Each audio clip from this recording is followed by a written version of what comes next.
Hello and welcome to the RWBY podcast. We are talking about Volume 7, Episode 5. I am Yotsuba's lucky can of carbonated orange juice, mediocrity 4. It is I, high power. We will talk. Who just acquired a shiny new high pressure airsoft gun, and it's gonna be great. I'm gonna have a shit-eating grin this entire podcast. It's awesome. And I am the perhaps last living member of the Miku Church. I am Robert. We will talk about this in a couple months, won't we? Yeah. We'll have to. And, I'm happy for Yotsuba, but I'm but yeah. And we just spoiled the whole thing for people, didn't we? Fuck. I mean, by this point, the latest chapter has been out for like a week, so. That's true. By Just the- hope by the that we time don't you have see any it. like anime-only people in the audience. They're gonna hate us. Yeah. Anyway, sorry. Well, that's their problem, not mine. I, having gotten a fucking medical tube removed out of my arm, am able to go back on upper body and get swole as fuck again. I'm Woo! Coop. Nice. Glad you're feeling better, man. So this episode, the word I used in my review was meh. Meh. I think this might be the weakest episode in the volume so far. I What think do you- so. what do I you think guys- this is like The feel filler like- is wearing me out. yeah. There's, I wouldn't there's call been a lot it of- filler per se, but sorry, go ahead, Coop. yeah, I wouldn't say it's filler, but this is where I'm starting to fear that it's breaking down some of the aspects that we had predicted that it could go, and some of the directions it could go, that we would have thought would have been the highest quality. And I think it's still not a 100% confirmation that it's working against what we thought would be the character flaws and themes and stuff, but it's getting close, and it's definitely putting into my mind the 50-50 chance that they have. But anyway, let's start it off. So I agree there. I think that this is like, I don't know. I'm thinking back to like volume 5 when we were all like, I think it was like episode 3 or maybe 4 where we were all like, okay, this needs to pick up. Things need to actually start happening. The heroes need to actually start doing stuff, or this volume is going to be really bad. Like, I don't think this volume is necessarily at risk of being another volume 5 necessarily, but I do think that things need to pick up, or it's going to be like at least another volume 3, basically. I think that they need to pick up the pace a little bit here. So, yeah. I'd say We need some payoff is the main thing. Just a little bit. Yeah, We need a taste. more of that. Give us something. Yeah. Honestly, I'd say this episode specifically was like half filler based on the montage being the first thing that happened, and then after that it kind of got into more stuff. And this is kind of like it's giving me also the worry that every episode, or like a large number of the episodes, are going to start off with a montage this volume, because this is a style that's already been used in a different episode.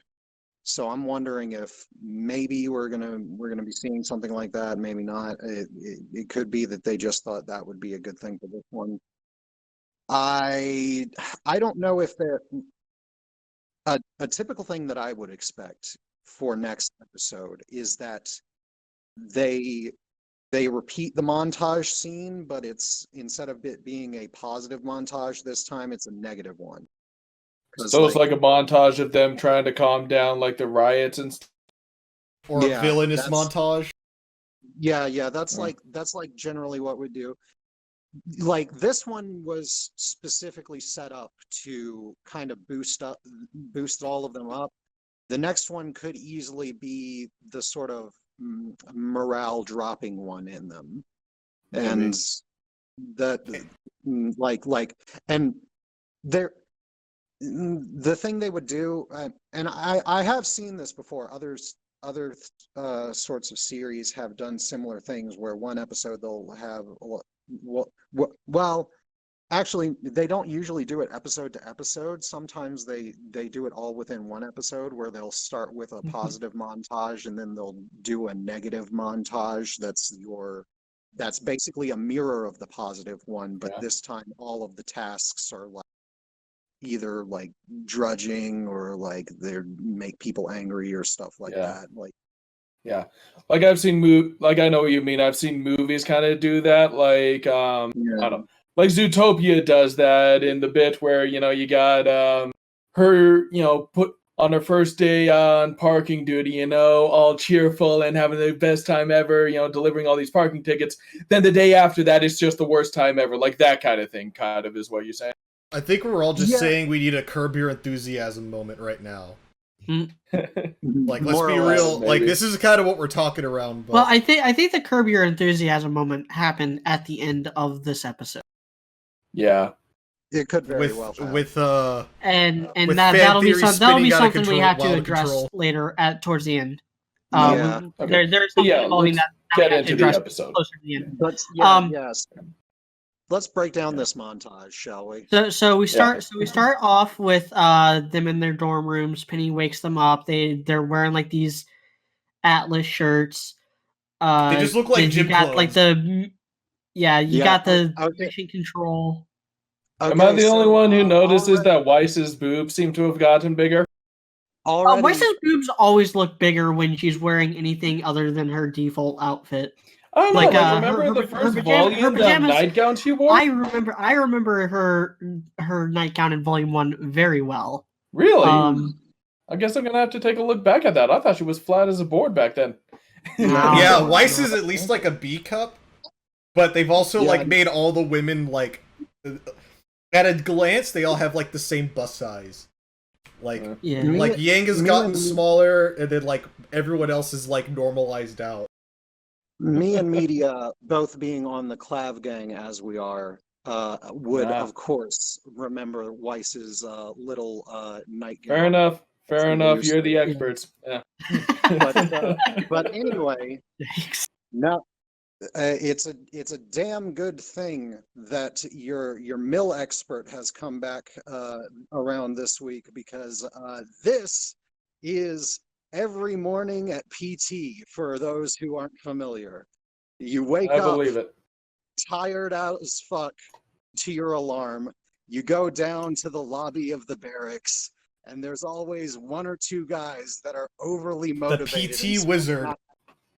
Yes, in spite of not having any fucking coffee this morning or anything to actually get them up. And you're just like, dude, shut up. Let's just go do this. And that's Penny and RWBY, right? Yes, Penny and RWBY are our moto retards. Gotcha.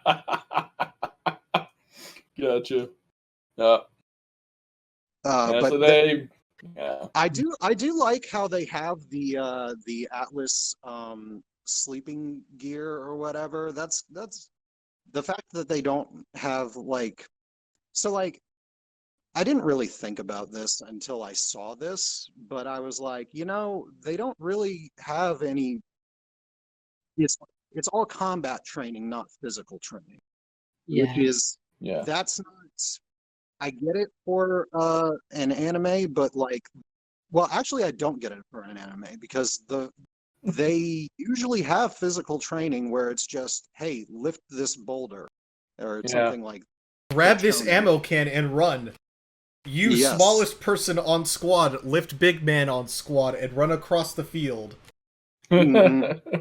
It's like they really need to focus on that. And to refer to the outfits specifically, the reason I'm thinking this is because of PT gear, which looks very similar. If they had like t-shirts and shorts on and they went out and just basically did a gym class, I'd be fine with that scene. Back in like volumes 1 through 3, obviously. This I wouldn't care for it for. But I don't. Well, I mean, if they're doing montages, they might as well do it. I want to see Ruby in some shorts, damn it. Fuck it. There Yeah. you go.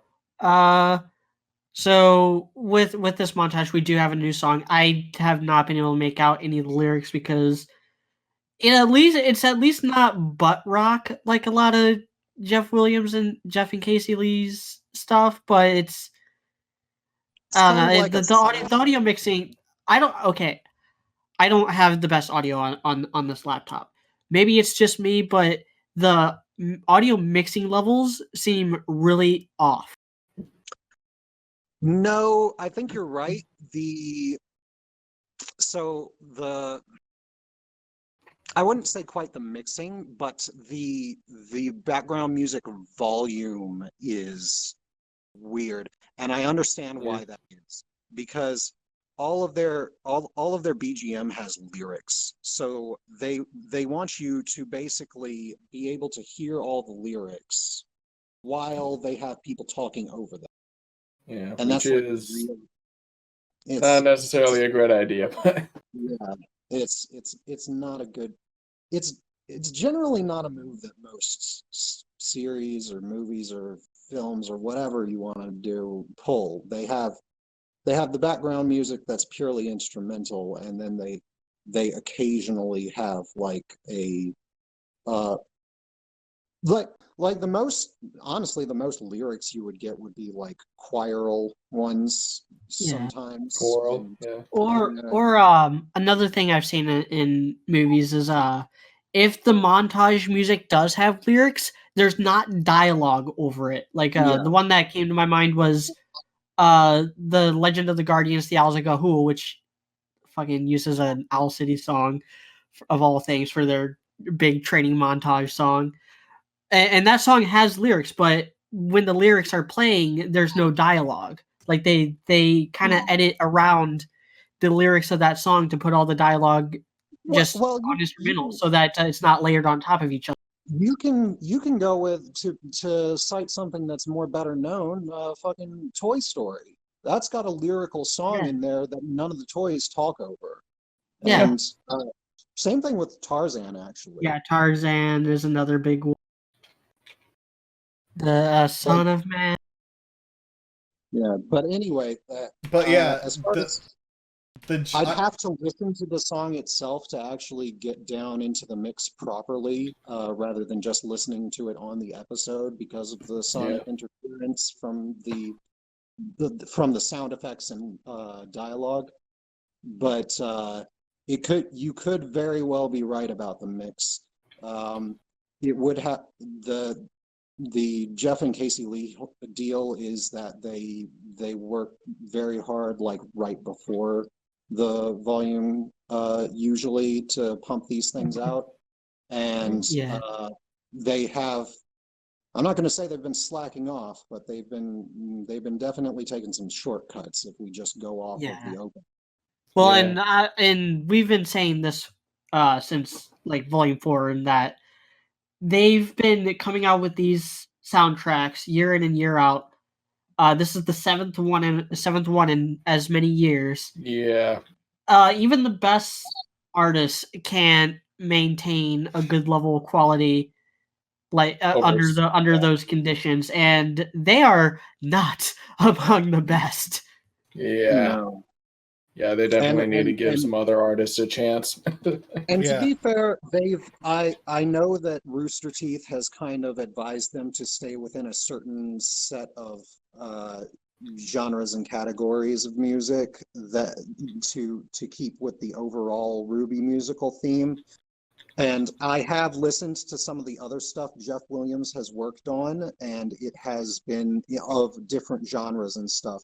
If Rooster Teeth would allow them to kind of branch out a little bit more and take some different paths, then they might be able to do a little better, because that's usually the way that most musicians handle it when they're feeling to put upon for like their more well-known stuff. They usually like to go off and do something different for a little while and then come back to their old stuff. Yeah.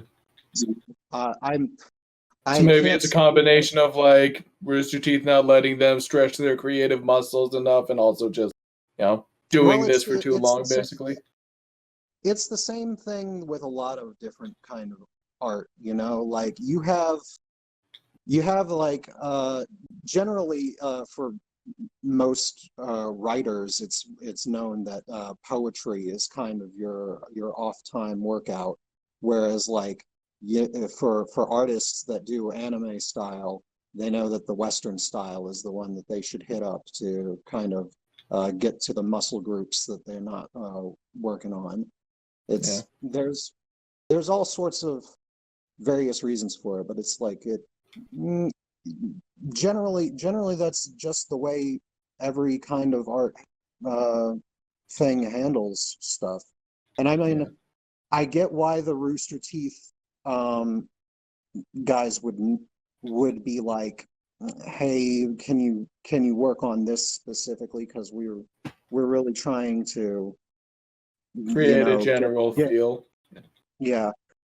Honestly, if it was me, I wouldn't fire Jeff and Casey Lee. I would try to get some help for them. I would try to get some different guys on or groups. Because I mean, honestly, in general, as far as soundtracks go, that's usually how it works. There are a few shows that are, well, actually, there are shows that use like one group, but they just reuse the background music, and it usually doesn't matter because it's not lyrical background music. This kind of brings it all the way back to the beginning point, like you're not going to the main theme for a certain character is just going to be reused every season, and that's not something that RWBY has done, which that is kind of a shame, actually. That they haven't given any of these characters like their own themes. I mean, JoJo does it. Why can't you do it, RWBY? Yeah, but that's a lot of talk about just the song over the montage. There's a few things I like in the montage. For me, the big thing I like is I like how Team RWBY just starts getting bored with like the actual going on of being a huntsman, and I'm like, so now you know what it feels like to be in the military. It's like you spend 99% of your time doing absolutely nothing, and then you spend 1% of your time shitting your pants because you're getting shot at or mortars are landing on your fob. Isn't that right, Coop? Yeah, well, I mean, being that I am among the poguest of pogues, I will spend 99.99% of my time fixing radios the stupid radio operators don't actually know are already fixed, and they are the ones that just don't know how to work them. And I will spend 0.01% of my time replacing a dead radio operator in the field, because you got to know how to work it before you can know how to fix it. Yeah. God, how many? I've known like 2 Marines that are like, "Oh, you know how to fix it. That means you know how to operate it." Yeah. T Bob, aka Vietnam vet, and T my other homeboy, who was Iraq Storm vet. Okay. Who were all repairmen. Or Desert Storm? Or... Whichever Middle Eastern conflict we were in. There's a repairman MOS for each thing that's a machine and or electronic device. And we always know better than the people who actually use them, because we have to get higher scores on the ASVAB to join up in the first place. It's sad, but it's the way things work. Okay. So getting into the nitty-gritty of this montage, RWBY's the only one in Team RWBY who's like excited to do this. Everyone else just wants to sleep. Like I said, she and Jean are the two who actually wanted to be huntsmen for the sake of being huntsmen. But we have Jean sharing his coffee with Marrow as Clover gives. I appreciate that. But also, Marrow's like low-key flexing on John by offering up his coffee, though. Yeah, First of guys. all, like, why does Marrow even want the coffee? He's obviously more perky to begin with than John is. Marrow should Yeah. No, it's a flex. That's all it is. I'm with Hype out on this one. I think it's just Merrill like, all right, I got some guys under me now. Like, because he's the rookie, it's just, all right, I'm not the rookie anymore. Now you got to get me the coffee. And then the bigger joke is Marrow's gay, and he's like, I'll show John a thing or two in the locker room. Oh no! As we start quoting Gachamuchi, the leather comes down the street. Fuck you. Yeah, so I just want to point out that like on the boards there's just a bunch of normal names. Some of them I recognize, like I recognize Tim Reed. I don't know who that is. And then Joel Mann is another one, and Joel Mann is an artist, I believe, on RWBY. Okay. So like they just so it's just their credits list up there. That's kind of cool. To be fair, Reed and Mann both do refer to a color reference. Reed being green and Mann being black. Fair enough. Oh, now we're going back to Jetlock with the. What was Chase, it? Chase Blackman. Yeah, Chase Blackman. Oh. Oh god. We kind of miss Jinla. I kind of do. I'm honestly like. I miss shitting on it. Hey, we're gonna get a second season of that shit, guys. Oh yeah, it's gonna be on like HBO Plus or something, right? Yeah. Yeah. Oh god, just imagine the triggering whenever RWBY is on HBO Plus. I mean, better than Rooster Teeth, I guess. It'd probably get in front of more people is the real truth. Yeah. I mean, we'll go back to using what it originated in the first place, which is the perfectly legitimate means. So yeah. So then it's cuts to like RWBY and Crow on a supply run. Yeah. Basically, their main job is just escorting like raw materials to the launch site for the. They're stagecoach guards. That's all they're doing. Is they're old school Wells Fargo coach guards. Yeah, that's where the original phrase for shotgun came from, because the person would sit next to the guy actually driving with a shotgun in hand. Yes. I too have seen Stagecoach. God, that reminds me when I was working at Philmont. Stagecoach, I just know that. I brought up that term. I would really love it if they took from all of the spaghetti westerns, just like The Mandalorian is doing. Jean could be from Have Gun Will Travel because he's a paladin. Let's see, who would Ren be? I think he'd probably be. Which Clint Eastwood is Ren? Yeah. He would definitely be from The Good, the Bad, and the Ugly, I think. That's a very wait. So if we're talking spaghetti westerns, if we're gonna have to draw lines, in Mel Brooks' Blazing Saddles, which characters are which characters in Blazing Saddles? Blake and Weiss. Blake and Weiss, yeah. Yeah. No, what Blake would be Weiss. No. Yang would be the German. No, Weiss would be the German lady that tries to seduce the sheriff. And there's. And Yang, what would that make Yang? Gene Wilder. Yeah. I almost said Gene Kelly. Like that's not right. No, RWBY would be Willy Wonka, because seeing her drunk in a prison cell would be hilarious. And then this whole gag. She is the fastest one around. And then it's like, but this is my shooting hand. But yeah, so it goes into that part. Robin Hill basically holds them all up. That happens. That's later. That's later. So they also talk about just trying, that they're training in their free time. I'm just blasting through. It's like what we actually see because I have it in front of me. But RWBY and Weiss are fighting like manticores and sabers and stuff, and Ren and Nora are on wall duty. The wall looks pretty secure, which that comes into play later.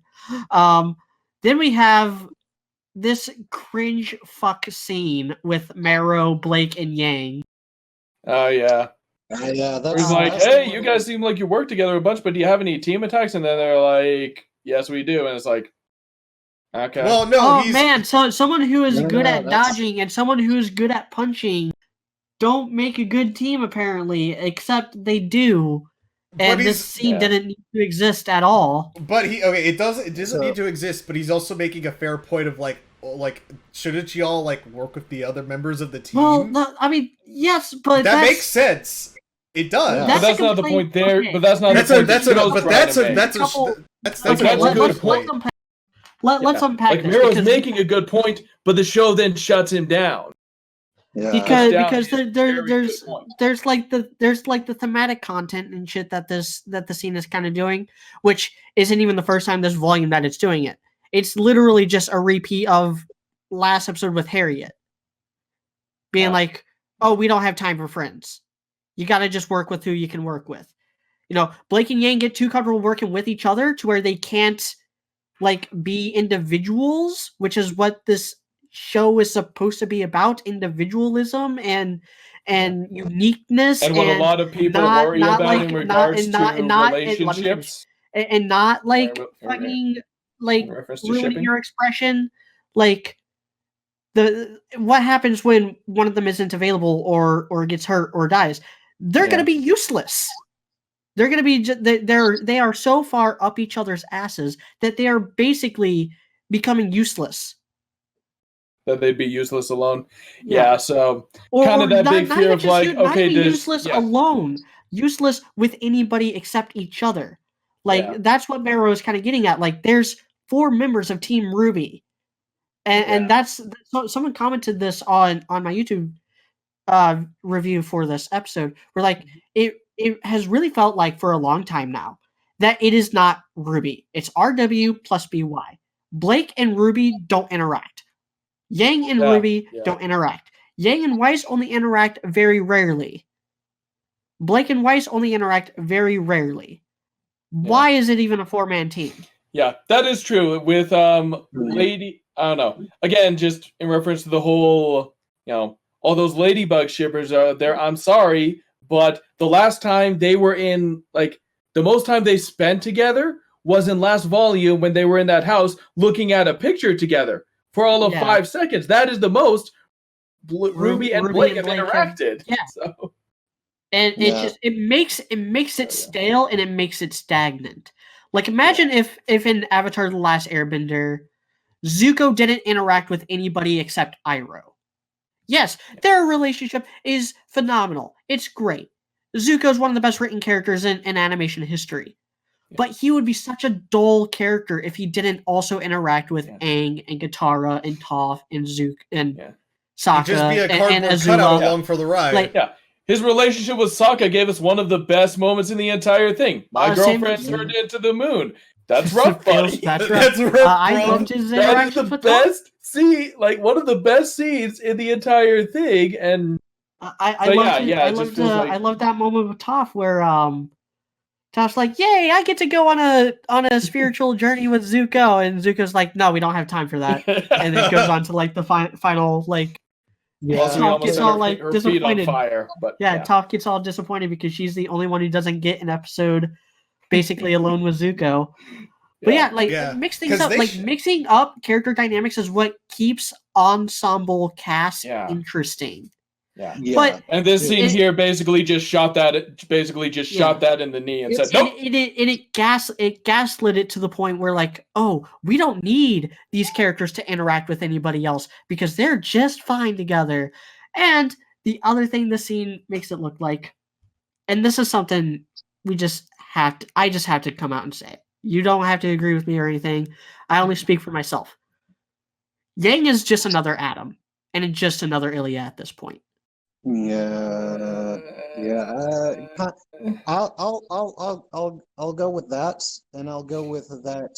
There's like she's like in Blake's eyes, or no, in my eyes. Hold on, she is so obsessed with just being Blake's partner and only Blake's partner. Like when Marrow's like, "Hey, why don't you like work with someone else? You guys are like just up each other's ass." Yang's eyes flash red, and she gets pissed and does a little like, "Heh, sure showed you." Okay. Yang has been just insufferable this volume. Blake has been a better character than her this volume. This is also true.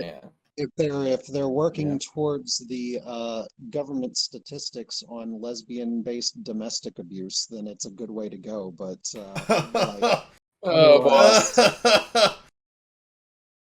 Oh man. You right? Yeah, let's but- not talk about that.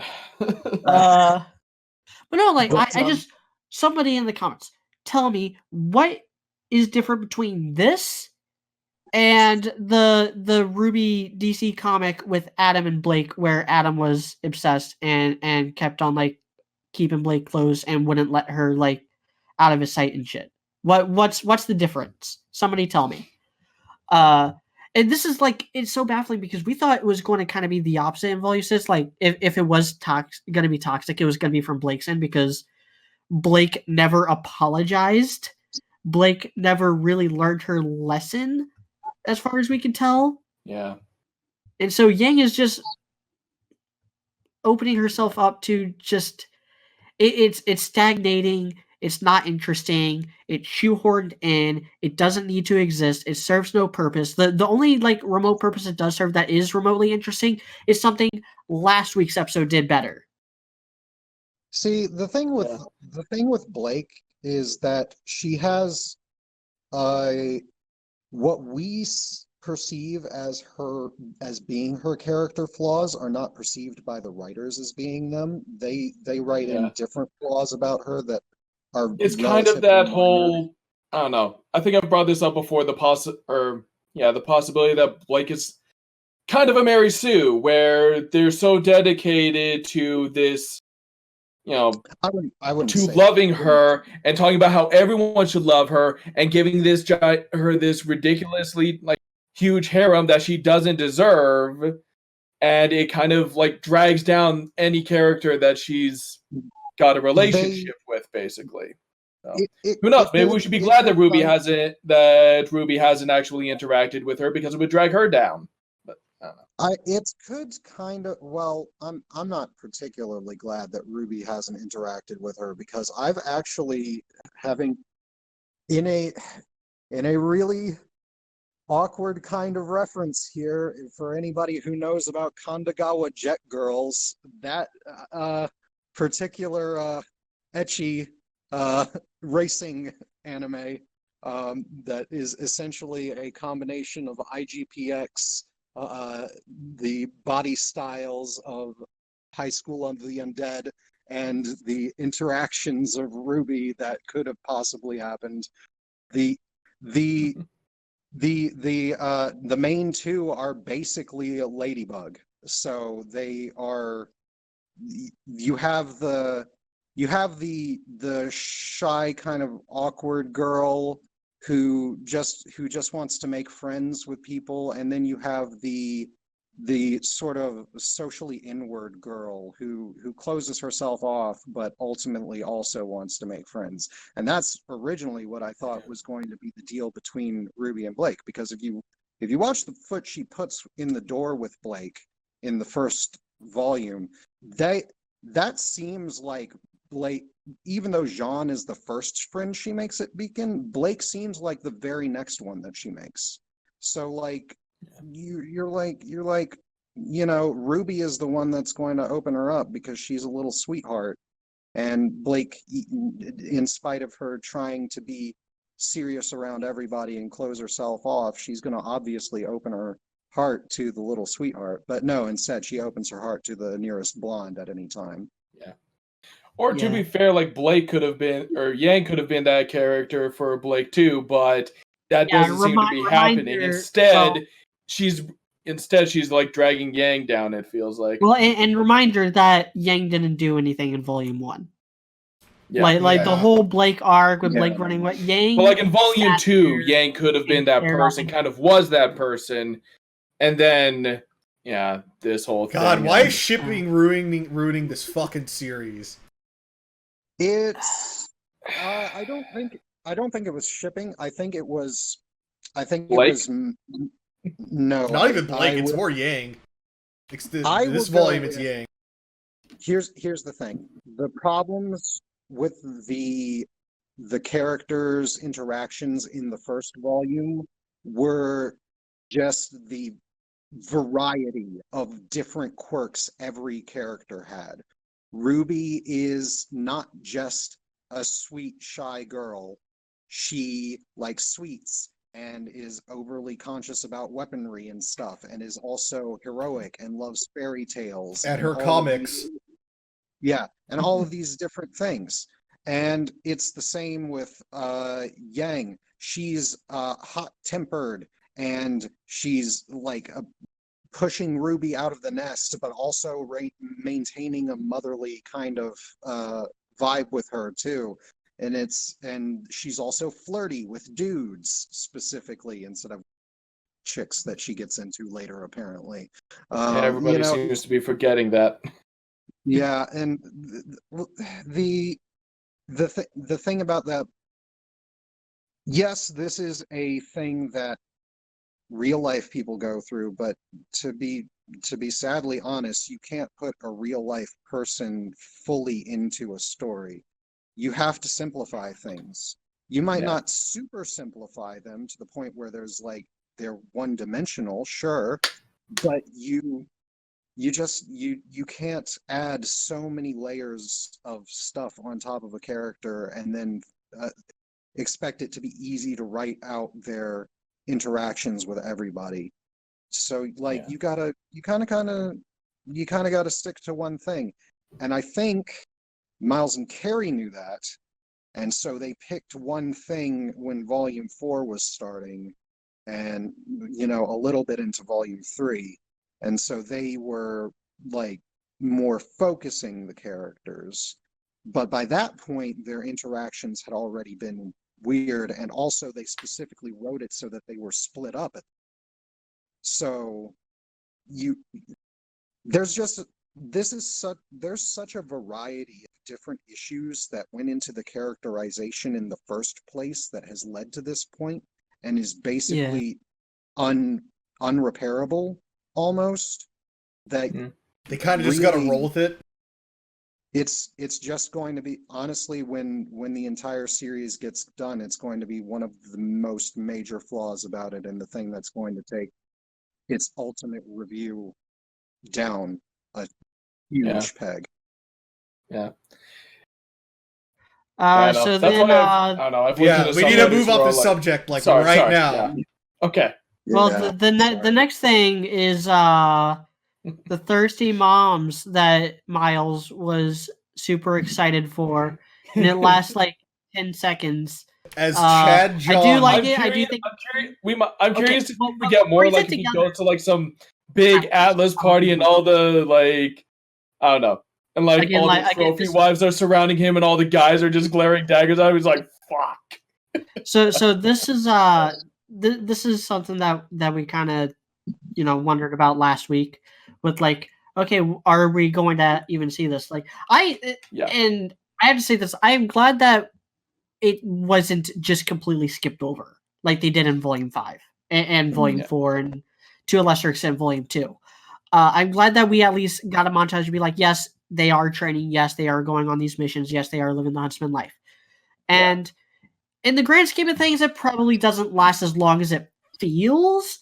But the reason why it feels so long is because of the unnecessary stuff, like the Bumblebee moment, and then what happens after this. So this is actually one of the ones I like, just because it is a very real thing. Like Jean, he's not a bad looking guy.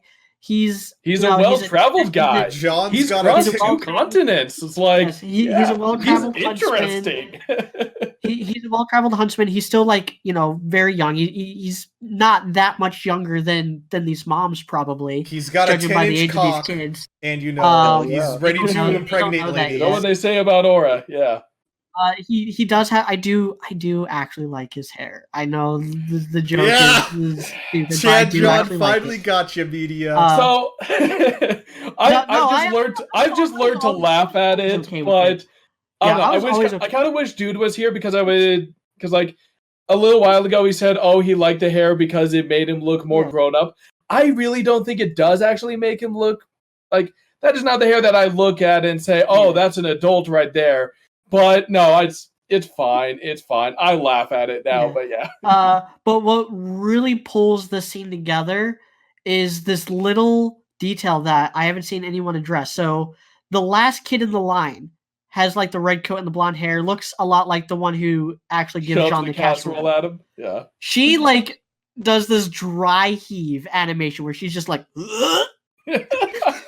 that's what really pulls the scene together for me. Like that's she does this weird weird pass thing to him or something. I have been on every side of this interaction. I have been, the guy who gets hit on by someone that I'm not interested in at all. I have been the kid. I have been the person hitting on someone who isn't interested in me at all. I have been on all sides of this interaction. And that's life. The fact that it had all three sides just really pulled it together and made it work. That is funny. Yeah. This overall, I think everybody will agree, except for some people, that it is the best scene in the montage, and we already know who those people are. But it's hilarious, and yeah, people complaining about it. They just want something to complain about in regards to Jean and stuff like that, or just things to complain about in general. Yeah, my only issue is that I wish it was more. I wanted more of this. Like it just. I know. When Miles was talking about how excited he was for it, I was expecting something a lot more substantial than a 15-second cutaway gag in the middle of an overly long montage. I was expecting this to be like a major plot point with, say, like Weiss's mom or something. And who knows? Maybe it will come back. Maybe it still will be. Maybe they'll show. Again, that's why I'm hoping for them to go to like a big fancy party and Jean to just be surrounded by all the. To just be surrounded by all the, trophy wives, and then you got like Henry Marigold off somewhere. Maybe that's how he shows up. He's just we can only win. He just shows up and just hates John, and John just like, I don't know. They get into it. John decks him or something. You're just like, oh yeah, that would be amazing. I'll tell you exactly how that scene will go. John will walk into the ball with about 4 women all on his arms. He'll walk in. Henry Marigold will be there, but he'll just give him a glare because he's too much of a pussy to actually start some. He'll walk to the middle of the ballroom floor, and Ironwood will walk in the opposite side doors with his 4 chicks, meet John in the middle, give him a fist bump, and say, "How's it going, fellow king?" And then there you go. God damn it! I love the king meme so much. It's great. Yeah, and then we have this weird out of nowhere cut to Nora saying, "Yeah, it's got to be the hair." Yeah. I don't even know where this is supposed to be. Like, is this like downtown? Where is she talking about Jean? Like she's I'm assuming she's talking about Jean. Like she's off duty, checking up on him or picking him up or something. I don't know what the scene even is or what it's trying to accomplish. I mean, I do like the implication. I think it's just them acknowledging the Chad. I think it's just them acknowledging that yes, he has a Chad haircut now. Nora's just like, oh, he has the hair. That's what they want. I mean, I do like the idea that Nora is at least looking out for her fellow teammates. I will say that.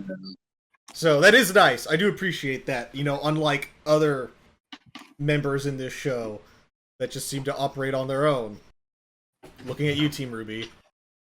Yeah. Minus the R in the RWBY. Yeah, so then there's a brief cut of Ruby and Yang fighting a single saber, which we already know are weak enough to be brought down by a single bullet from Blake's gun. And then it actually does a pretty cool transition from like Ruby swinging her scythe to Weiss swinging her sword while training with Winter and showing off to her. And then we have Ironwood trying to beat Ozpin out of Oscar. Which in a fist fighting way, not a penis and butthole way. I mean, and to be fair, Oscar did want it, so you can't blame Ironwood now. It's an official MMA fight. Yes. Yeah, Dana Patrick commissioned it. It's all kosher. It's on board. Mm-hmm. Yeah. Which I heard someone be like, "Oh, it's just a training montage." That what was up with it in the opening? Like in the opening, it already looked like they were in a training room, and Oscar wasn't even like using his weapon. Mm. or not, at least not like at least Ironwood wasn't using his weapon. Like Ironwood didn't like pull a gun out on him or anything. Yeah, to be fair, Ironwood's weapon is a fucking gun, so it's And his body is technically the weapon too, also. Since Yeah, he's he's half But a he's robot. cyborg. I mean, okay, I will say this. This is just me. Like, this is a weird critique I have. Is anyone tired of like the sci-fi like hard light training room or like the sci-fi like anti-grav floating training room? Like, I mean, it's cool, but like everyone does it. So yeah. Some of the sci-fi elements in general in RWBY are not good, and some of them are good. Like I like the scrolls, but I hate the CTs. I like the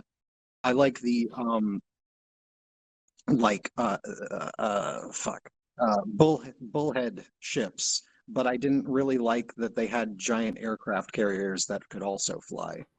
You know, it's for every one thing that was cool, there was another thing that I didn't like. And it's not really, I can't have any objective call outs on any of it, but it was just like sometimes I wonder, hey, if your technology is this advanced, why is it that you're still stuck inside of these walls, not being able to expand your borders through these Grim or anything, you know? It's just a little something. Yeah, but at least they're kind of consistent with the whole, like, expansions always seem to not work out so well. I mean, happened with, you know, Mistral, happened with Vale, so... Yeah. At least they're consistent. I feel like part of the problem is just that they don't or, I don't know. It's like, well, yeah, they don't know for the most part, they don't know where the Grim actually come from, or, I don't know. I mean, I don't know. It's hard because you'd think Ozpin would know, but for whatever reason, like, we don't know where the Grim all come from or how they spawn or how those, like, pools are created, so... Actually, now that I think about it, Ozpin does specifically know where Grim come from, and he probably didn't tell anybody. And there probably ain't much you could do about it. The Grim are essentially a force of nature. There's probably just too many Grim pools. Probably can't like destroy them or anything. You can only it's just a logistical possibility to try to contain every single. And like with the Nair fleet, you know, the most effective thing you can do is just bomb the wilderness, which that would do all kinds of horrible things to the like. I'm no tree hugger, but it would still do some, you know, horrible things to the environment, I'm sure, and you probably wouldn't be able to get all of them, you know, so you need huntsmen to go in and mop up, and that's where it gets tricky, I guess. So. And that's why people are employed in this universe.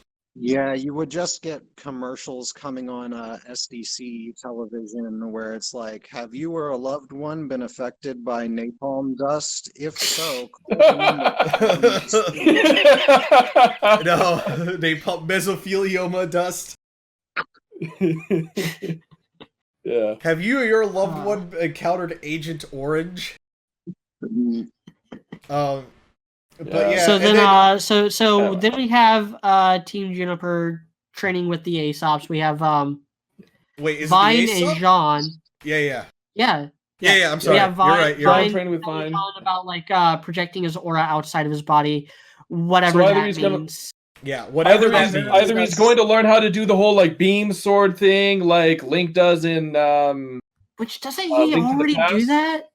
Well, he's got a power sword now. Or well, so we know he can. Also, like we saw him like disturb the. I don't know, like. But that's just an anime. That's just an anime through like the wind. Yeah, so maybe that's like the progenitor to him being able to actually, you know, create an actual beam or something. But I don't think we've seen him actually. This is like a bring back of stuff from volumes 1 through 3 because that was where we saw the sword beams. That was where we saw Ren's aura palms. That was where we saw the outward projection of the stuff. Yeah. So if we bring that back, that's cool. It's definitely a callback to that, and then it's also kind of like, what did we like? This is something we mentioned like too, like volume, like for volumes 4, 5, and 6. I think brought up at least once. It's like, oh, it'd be cool to have like a guy that's just really good at manipulating his aura, and that's just his power, baseline power. It's like, I'd be okay with that. Kind He could just have a basic bitch semblance, and then he's just really good at fucking manipulating his aura. You kind of get that with Hazel, but unfortunately, you get it in Volume 5 where everything was Yeah. absolute shit. So Yeah. Local man too angry to die. Hazel. I recently watched Do Rah Rah Rah again and realized that Hazel should have, like, if they were going to do the whole he doesn't feel pain thing, Hazel should have been like ripping stuff out of the ground and throwing shit at people, like she's Wohei with Jima, basically. Yeah, but that would require Like, them this to, whole like, thing is he doesn't actually feel pain. that would require them to like actually animate the environment. True, which we So know. so they yeah, would- so we get that bit with Jean and Vine. We get Rin getting clotheslined by Elm. Her name's Elm. Then we have like Ruby and Harriet like just running around in circles. I Probably think just Weiss was like testing. boosting her speed or something.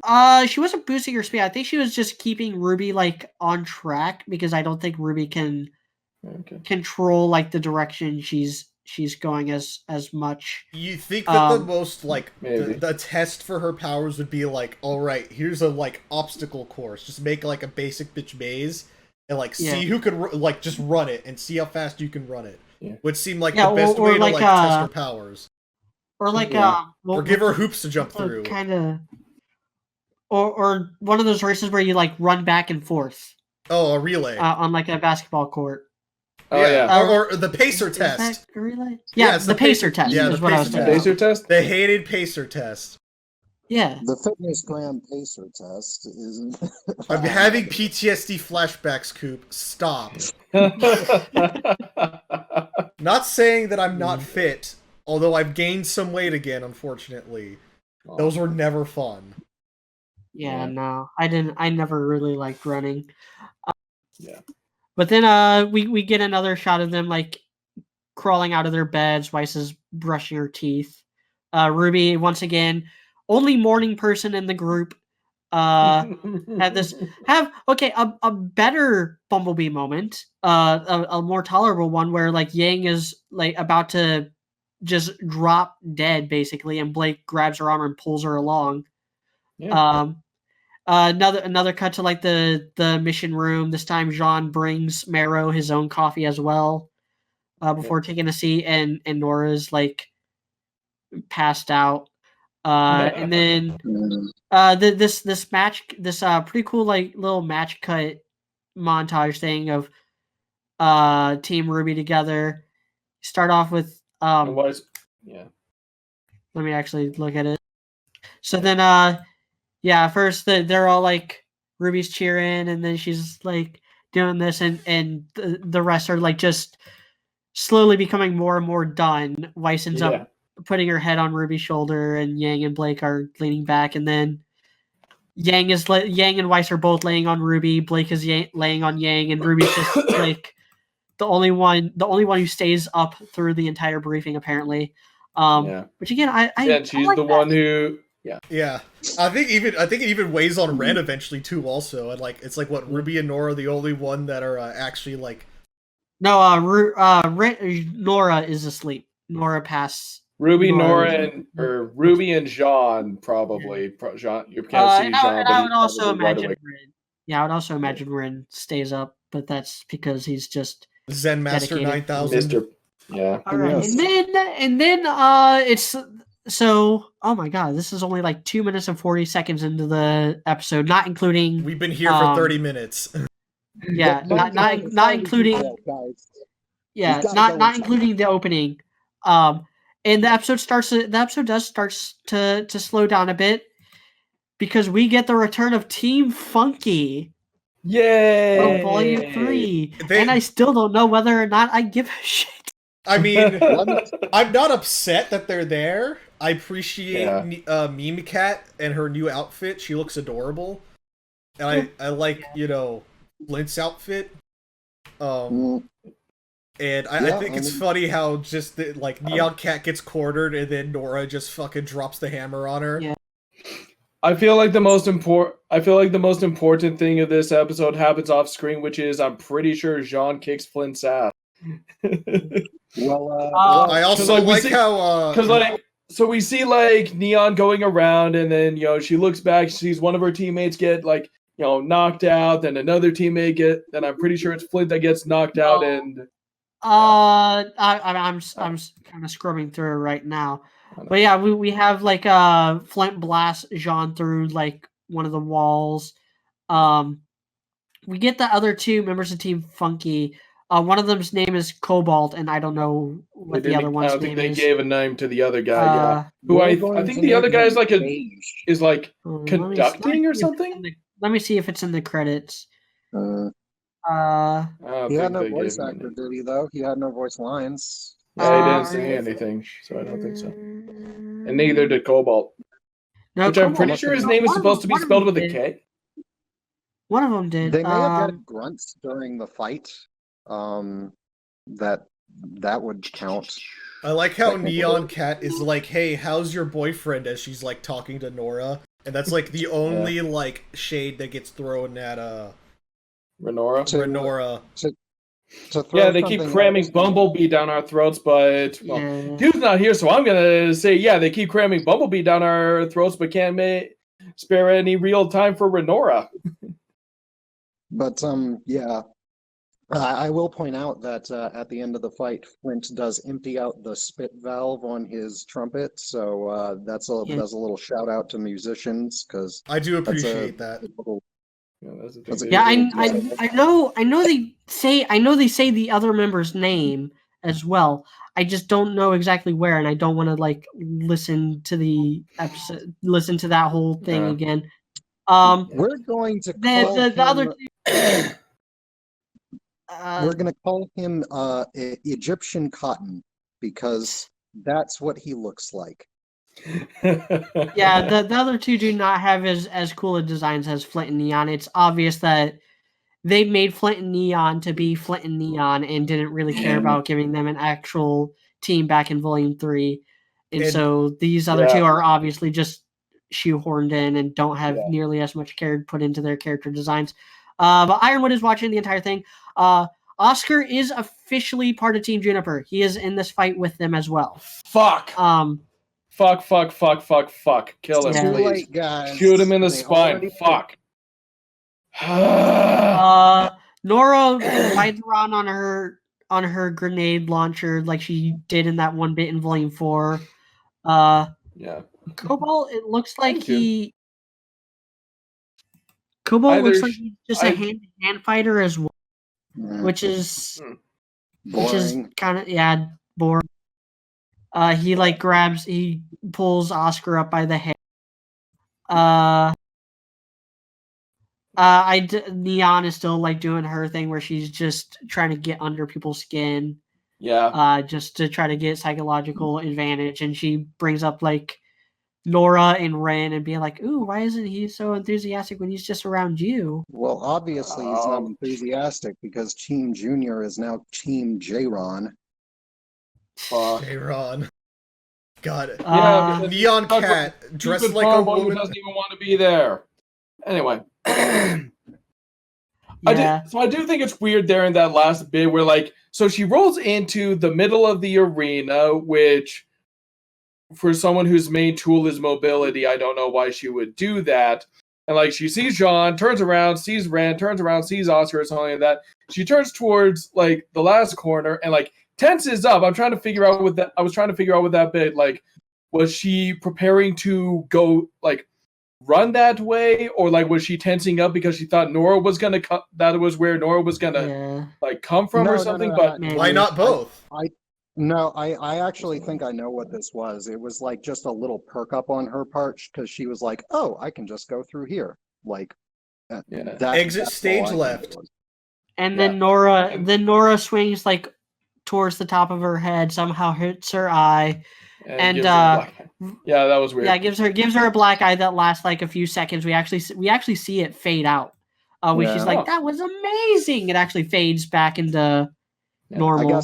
I guess that's. Which, to be fair, is very much like. So by the time she ends that sentence, the black eye is gone. It's all the party drugs. That's why she's able to heal so fast. Also, just a point. No, from the looks of things, Jean actually beat up Flint Cole from off screen. So that's oddly enough the most badass thing he's done so far.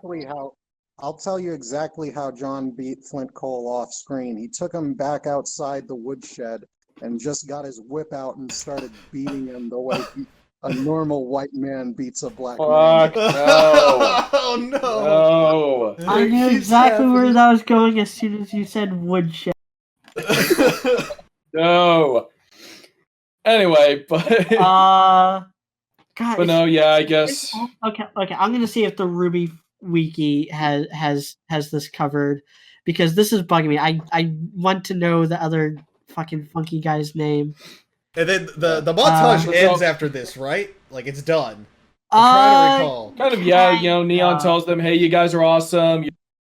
Your farm boy's cute. That's literally all he has going for him. And that's weird because she's like 20 years old. Only and reason she's hitting anyone on, like, gives a 16 shit or about 15-year-old. him. Can he please just Ara, die? Shoto-chan, will you come and with me and my friend into our room? We promise not to have sex with you. Ara again. Bold words for someone in Aura range. Yeah. Fuck Oscar. I thought that was a. Both in the I thought literal RR and is what we figurative were sense of getting the was word. John's getting. But no, so I don't know. One thing I do wonder about with this one is they're kind of like, oh yeah, you guys were kind of giving us a little bit of trouble there, and she's like, oh, it was more than a minute. Like, I don't know. So we established in the previous episode, this is something I'm a little iffy on, but we established in the previous episode that, you know, the experience that these guys have makes them the equivalent of academy graduates, but here they're having trouble, you know, apparently having trouble with a group of third years, where it's like, I don't know. Well, they might also have their licenses after the Fall of Peak. We don't know what they've been up to. Maybe. Yeah, we just Or don't maybe know. they Could were be just second, as or maybe they were second years and now something like that. But I don't know. That's something I wonder. I'm kind of like, you know, shouldn't these guys be like, you know, I don't know. Shouldn't Team Funky be to Team Juniper what Team Juniper is essentially to, you know, the Aesops right now or something? But it's fine. Like they still won and they still beat them. So you know, I don't know. It's all good. Yeah. Yeah, I'm not finding anything on the I guys. And yeah, that's with the whip. frustrating. Like I don't know. Because, I feel like they're not. I feel like Team Funky the RWBY wiki is trash. Like they won't allow you to put anything until the episode has been out in the public for like a week. So it's gonna be like Fair enough. 2 weeks after everyone stops caring about Team Funky again is when they'll finally update that page. Yeah, All right, I'm okay time with to Team get Funky back being on back. track. Like they're not particularly invasive, and they're just there to, I don't know, help Team Junior look good, and their stupid tag along. Yeah. And so I mean, my thing is, and maybe they will play into things later. The thing is that I didn't really like the fight with them in Volume 3. I think it was one of the weaker fights in that volume. I thought that was one of the only fights you did like. No, I go back and like forth. The first half. I go back and forth. There's so many dumb things about it, though. It was mainly environmental, that fight. They didn't put a whole lot of stuff from that as far as like. I liked Neon. I thought Neon. I don't know. I like Neon. I think she's funny, and I think it's, I don't know, interesting how her whole thing is basically just give everyone shit while she's like in the middle of the battle, but afterwards she's all buddy. It's like, I don't know, it's like in Rocky 3, you know, where he fights Hulk Hogan and stuff like that. He's like, yeah, it's just the name of the game, you know? But yeah. Anyway. So then we get another example of the comedy in this volume being stupid. Nora's like, I could eat a sandwich as big as Cobalt, and then a magic sandwich the size of Cobalt falls out of nowhere. And instead of just being an artistic representation, Cobalt interacts with it and then holds the fucking giant toothpick for the next couple shots. Yeah, I thought that was like his weapon or something. Like he had a baton or something. I don't know. But yeah, it's that was like his diabetic. It's so dumb. If you want to do all this dumb, if they want to do all of this dumb, like, I don't know, visual humor, you shouldn't have canceled Ruby Chibi. Yeah. Or should have gotten your jokes out of the way. Yeah. And so then we find out that there are apparently penguins in the North Pole in this world because Ruby, Penny, Crow, and Clover are on another escort mission, giving dust supplies to Amity.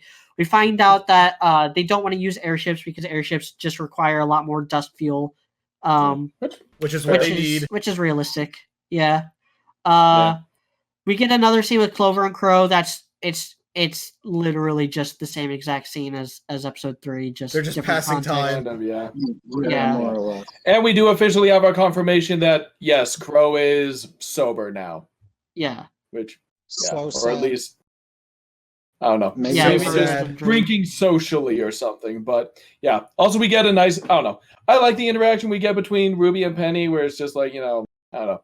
Penny's still trying to figure it out. That was the far more interesting thing, is because Penny is, for all intents and purposes, Atlas property and also just a weapon. She's a robot. Yes, she's a robot with a soul. She has an aura and all that shit. But for all intents and purposes, she is just basically what Ironwood wants to replace Huntsman in general.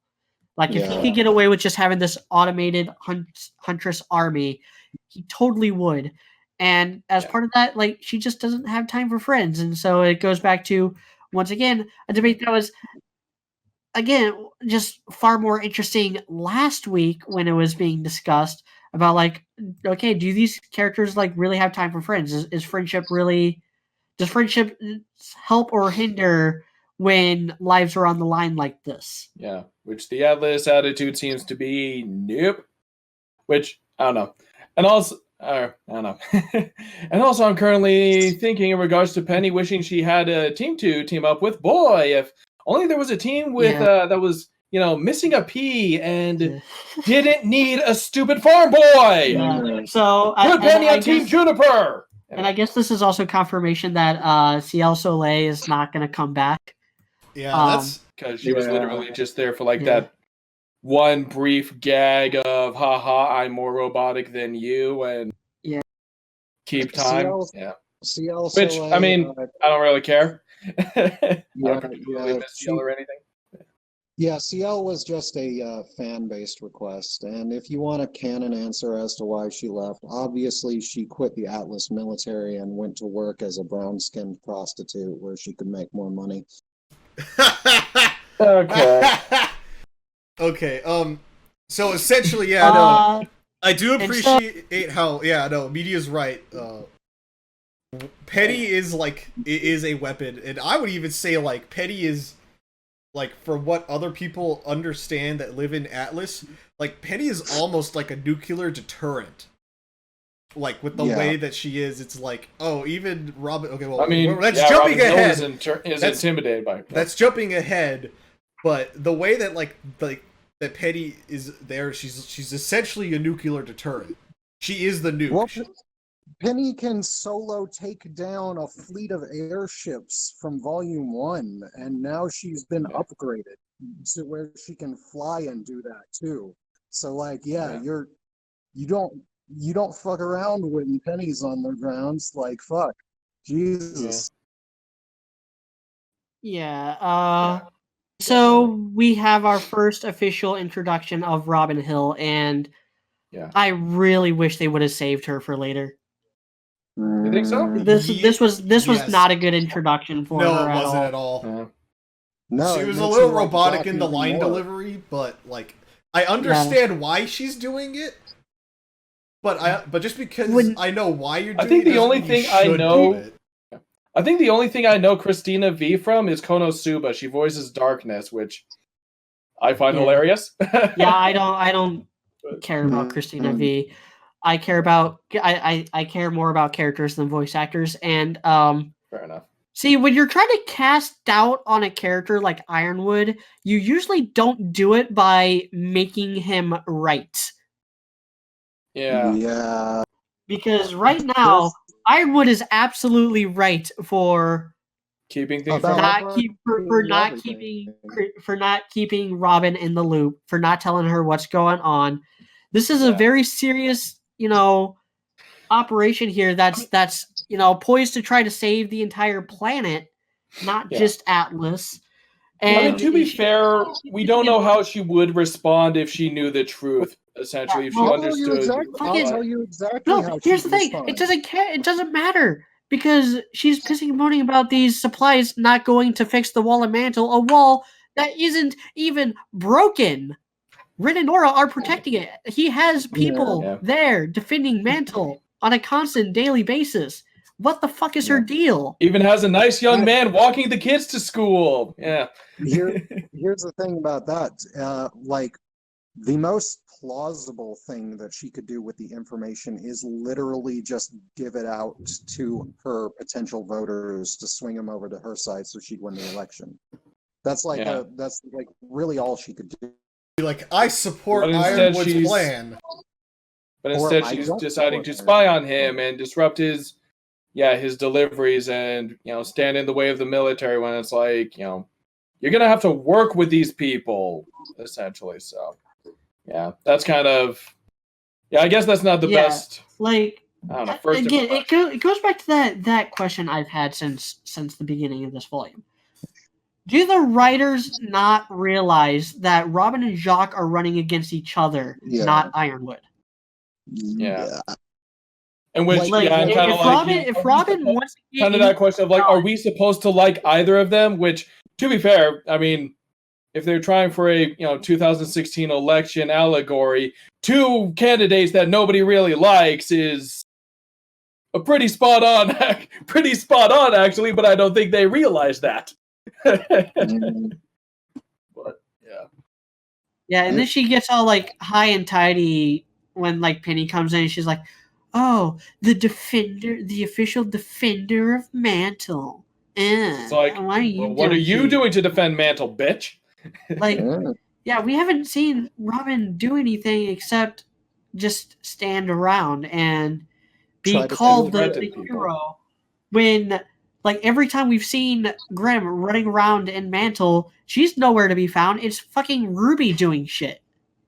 Yeah, and then like, yeah, it is weird because Like, it's like, this is I don't such know, a what this we is know such a about bad her is introduction this to her. scene and then Forest. Yeah, And neither this is a of terrible those really introduction paint for her as all that interesting, which, who knows? Maybe this is what they're going for. Maybe we're supposed to be wary of her, or... Yeah. Not only that, but okay, like, obviously they're trying to go political with her. Robin Hill. A lot of people have like made the joke about Robin Hillary. And the thing about that is this is something that has this kind of situation is something that has actually happened a lot in the last couple of years. You have protesters standing in the middle of highways disrupting traffic to try to prove a point when the only point that they're proving is that they're just a bunch of assholes. Yeah, that they're a bunch of Even immature the- little children even throwing the a temper people- tantrum and even the accomplishing people- nothing. No, basically. even the people that are like on that side of the aisle have talked against doing stuff like that because average Joe just trying to make a buck and support his family is not the fucking reason why there's systemic racism or anything in the world. Like you're turning people against you by doing that, and that's And what then she's doing. average She's Joe turning is the like- Atlas. She's turning the Atlas military against her by trying to disrupt their operations when she should be focused on fighting the Grimm that keep running wild in Mantle. Yeah. Yeah. Yeah. So What yeah, she's it's definitely saying one is of those focus things on where the it's things you like, can okay, control. which of Jacques or Hill, which of these is the good guy? Which of them are we supposed to like? Are we supposed to like either one of them? And I'm assuming maybe we're supposed to I don't know. I feel like Hill's maybe a little more. I feel like, I don't know, maybe we'll eventually feel like Hill's supposed to be like. We don't have enough the context yet. That's the long and short of lesser. it. Yeah, I think we need. We're gonna need more context than this. Like, I don't know. I can kind of understand the frustration that she seems to have here of all of these resources that should be going to protect Mantle. Grimm are getting in somehow, and these resources are not going to take care of that. Instead, they're going to this project that we don't know what it is. We don't know what's going on, and we want answers. And so and then she tries, and then she tries is goading, Ruby into giving her those answers. Yeah, that's understandable. That is an understandable concern. But out openly opposing the military is not gonna that is not the way to go, and I look that is forward to all the not- bootlicker comments that we're gonna have in this Yeah. in this episode. Basically, instead of it being like white man or white, Schnee man bad, white man bad, it's Iron Man bad, and that's not going to get her votes. I mean, Yeah, You know, and it's the current Democrats think that that'll get them votes, but it won't. I don't know. I Anyway. mean, like when I might be a Marine, but when the Boogaloo pops off, I will be next to high powered. So I get Robin, but you gotta. It takes a lot more from the military in the first place before it becomes justified to stand up against them. Right now, they're doing it pretty much the best thing that they can be doing. Yeah, I do appreciate a better introduction would have been is one that would get all the same exposition out of the way. Would be if this conversation were happening in the first episode.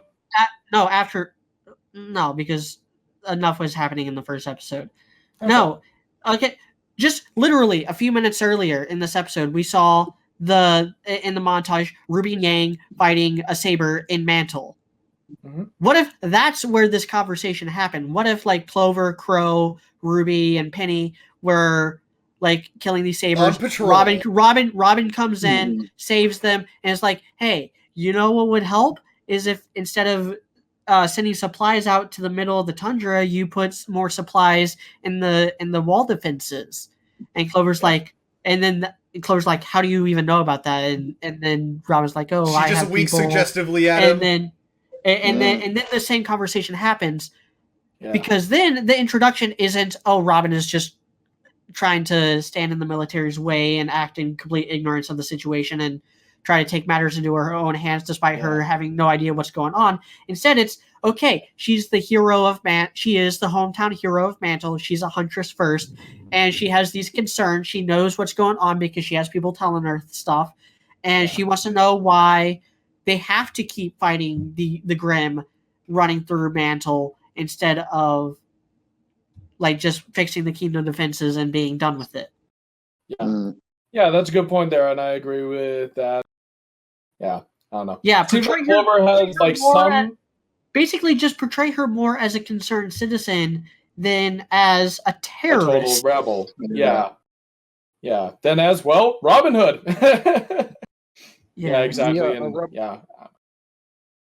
A rebel who, by the way, even if she succeeds in the plan of her rebellion, which is just to get elected, won't actually be able to rebel because Ironwood has 2 seats. It's like you're gonna want to. Yeah, if she wants to actually be effective, she's gonna actually start making nice with somebody. She is gonna have to have at least one other ally on that council. It might as well be the guy with 2. Yeah, you think I would be like the first guy that she wants on her side because on her side she wins every vote. So you don't work on him from the inside, buddy up with him, and be like, hey man.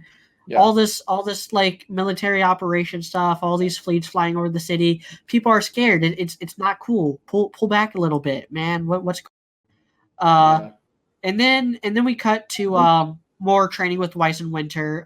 They fight with their stands. The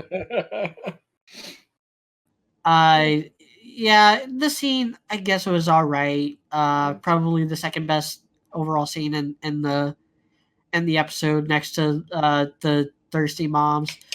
But Winter then is like, okay, obviously there's stuff that, you guys aren't telling us for whatever reasons. There's stuff we haven't told you yet for, reasons. We're still building this foundation of trust. And I'm gonna take the next step in formulating that trust by telling you more about the Winter Maiden. And we see her name is Freya. And Winter is the only, Winter's the only person she's interacted with for like the last year, basically since the fall of Beacon. I really hope she doesn't have like a family out there or something that is wondering where their grandma is, or maybe they are. Maybe that's what I don't know makes them judge Ironwood or something. But So I got a lot to say about this, both plot wise and character wise and thematically wise, actually. So I think they've really misbalanced this whole thing, and this is the thing I was talking about earlier on when I was referring to the possibilities that they could go down in regards to the overall individual character thing RWBY's got going on this volume. It's the lies by omission, it's the secrets, it's the stuff like that. The fact that they have now spread them over into Ironwood and Atlas means that they have that theoretically, and by what Weiss said during the conversation, that Ironwood is probably keeping things from them, just as they are keeping things from him. That's not a good way to go with this. I don't. Do you think it's better if it's just RWBY keeping the secret? You can see where he's coming from though, because he knows that like Weiss and Winter are close, and that this could be, life changing for Winter, and that it could put a massive target on Winter's back, and Weiss might not approve of Winter becoming the Winter Maiden, and that would cause like a rift. So but also the fact that Winter feels comfortable enough. I don't know. The fact that Winter is even able or willing to share this with Weiss implies that he's given her free reign over who she tells. Seems like. Yeah, I mean, this is Winter putting all her trust in Weiss, which is fitting. Like, I actually prefer Winter to be the one to tell Weiss than Ironwood. So when the stakes are this high, when the stakes are this high, when the entire world as we know it is on the line, and you're trying to build this uneasy alliance based on trust, you don't pour everything out all at once. You ease into it, and that's what both sides are doing. I do believe RWBY will sit down with Ironwood and tell him before the end of this volume, and that's going to be like a shift. And whether she regrets telling him or not, I feel like he's going to be thankful that she did tell him eventually, and will understand at least that much. Wow. Now, what he does with that information is the more risky thing, as far as that goes. I think the thing about that is, though, that it goes against what we originally wanted out of this, which was to demonstrate a character flaw in RWBY herself, who has been basically given a position of leadership, and not, every time she's been opposed by an adult, she's just been like, screw you, adult, I'm going to do things on my own the way I want to now, and everybody just gave into her. And there's various possibilities that could happen. Coop, your audio just went. I think I think your mic might have switched on you. Hold up, let me.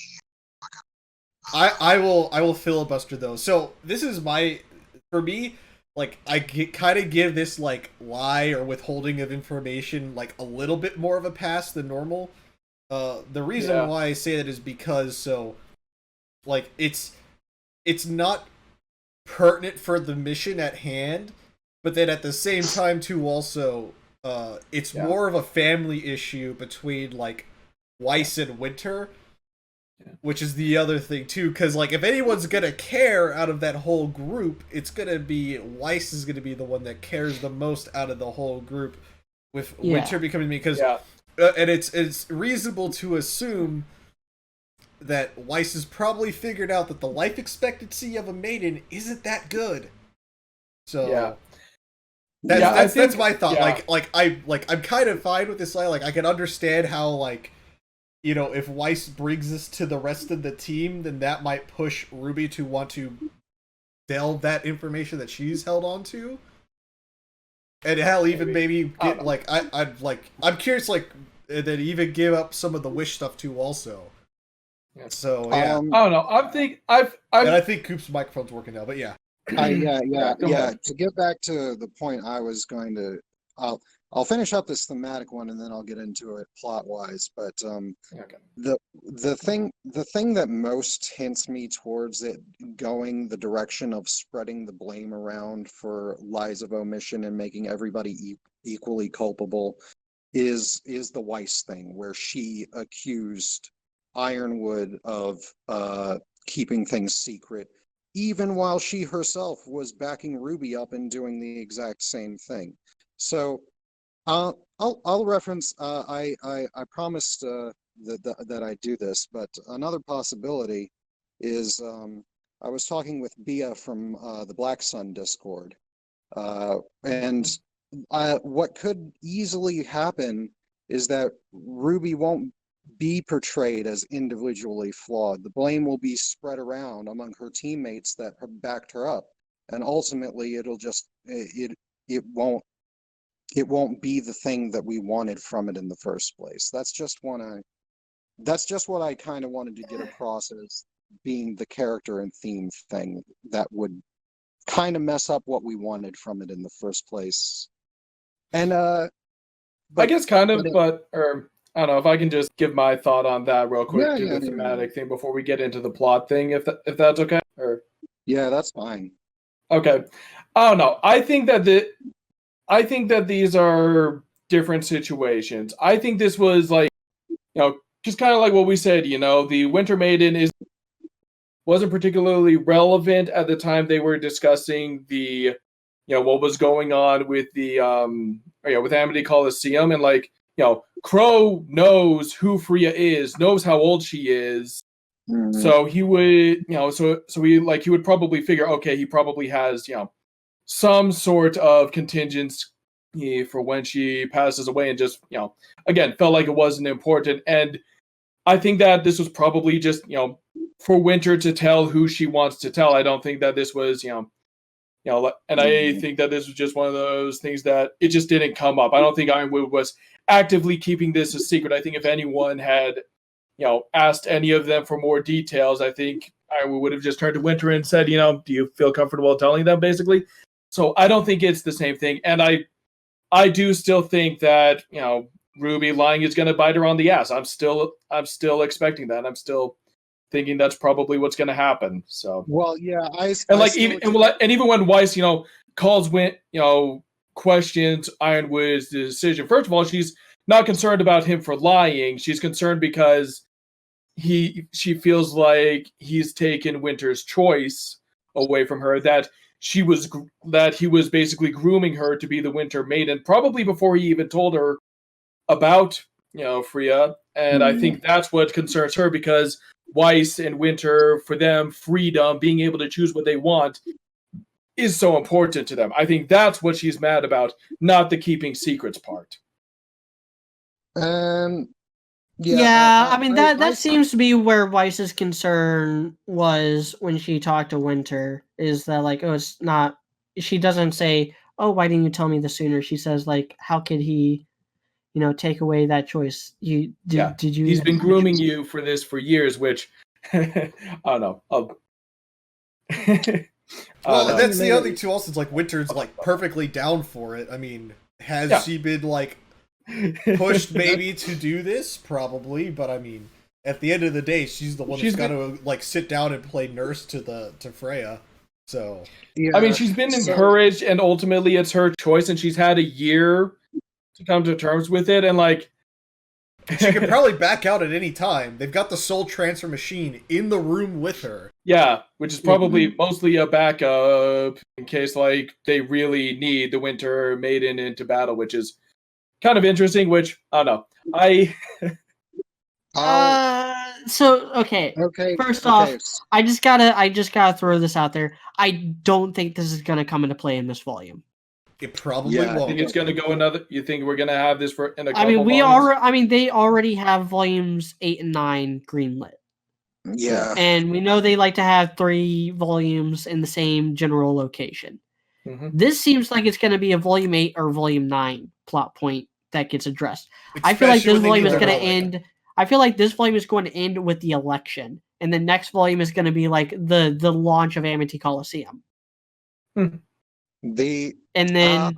Because And here's the thing, Cinder is still out there. Cinder is on her way. Cinder is not even in the volume opening. Yeah. Cinder's only relevance to the villain right now Cinder's only relevance to the villain plot is that she is Salem's personal maiden container. Yeah. They are not going to make a move on the maiden until they have Cinder. And we do not. That is one slight gripe / question that I'm currently having. That I'm also currently having is like, hey, what's going on with Cinder? But it's not horrible. It's just something. She's at least a month behind Team RWBY. That's also true. So yeah, sorry. Go ahead, Coop. You have some other stuff to say. Yeah. The Cinder thing. I agree with Media on this one. It is definitely looking like they're going to stretch the Atlas arc out to encompass multiple volumes. They've said they would. So, yeah. Because we can already see that this we're already almost halfway through the volume. Yeah, like there's only going to be 13 episodes in this volume. We're already almost halfway to go. Yeah. And as far as the Cinder thing, like Cinder probably will be the one to attack the maiden because she's always the one to attack the maiden. That's her deal. Yeah. If hopefully next volume is going to be the one where the relic comes up, because the relic is going to have to come up for the maiden to come up, and the maiden is going to have to come up for Cinder to come up. And we've already seen that this volume doesn't have Cinder in the opening, which, if you're a volume with Cinder in it, you got Cinder in the opening. That's how it works, pretty much. And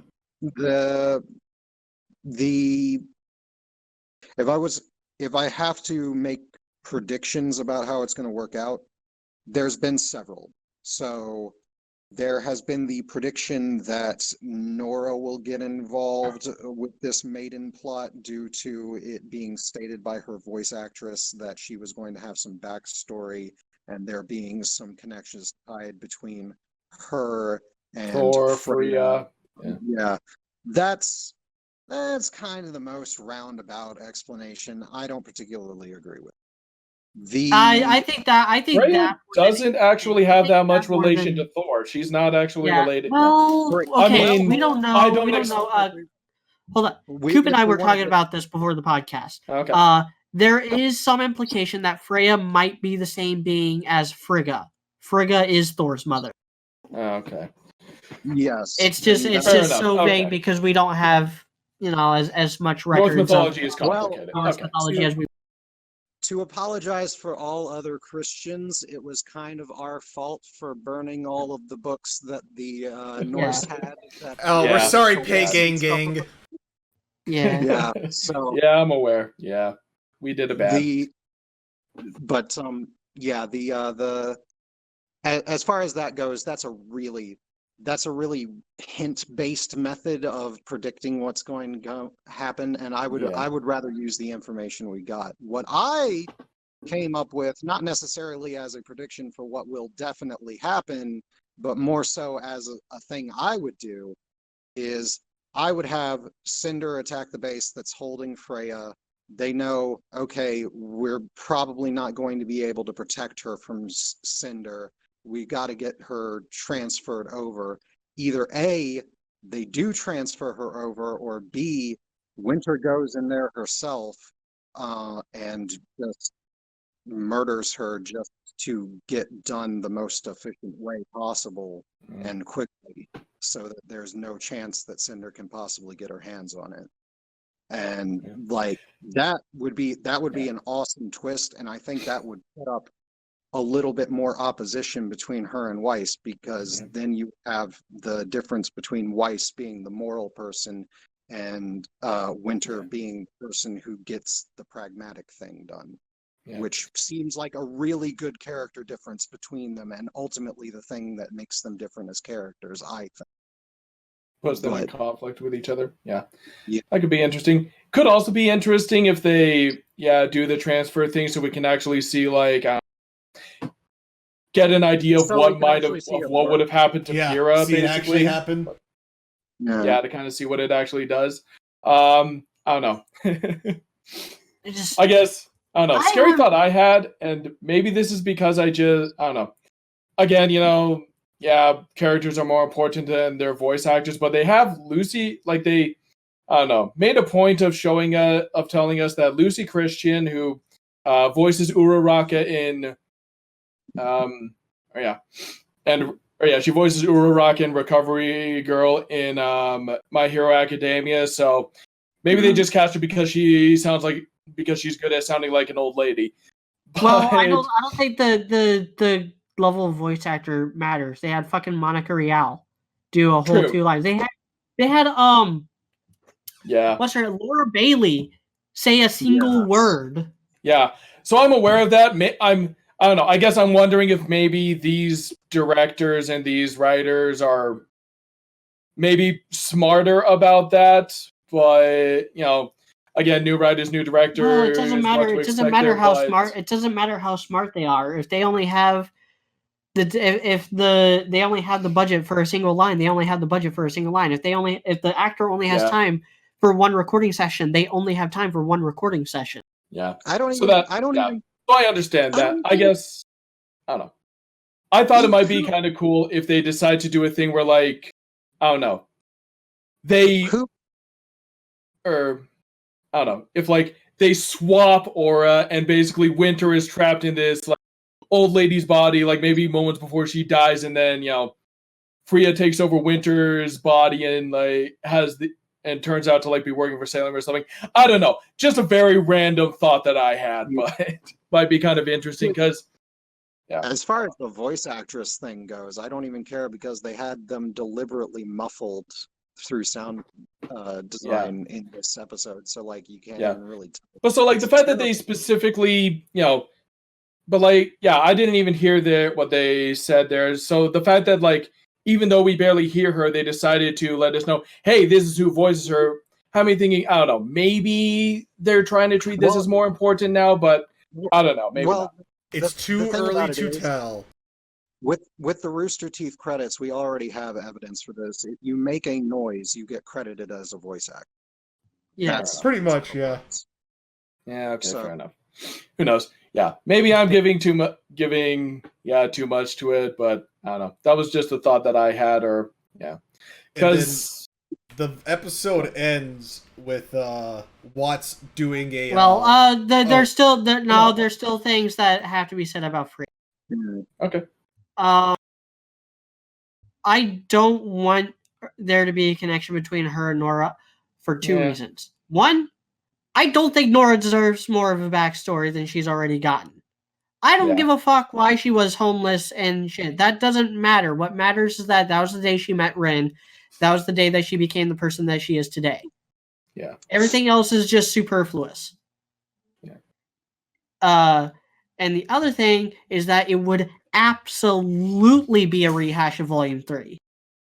Yeah. John would react the exact same way he did with Pyrrha, and it would just be. I don't think. He would. Exact thing. He would. Yeah, I agree with you there. No, I think he.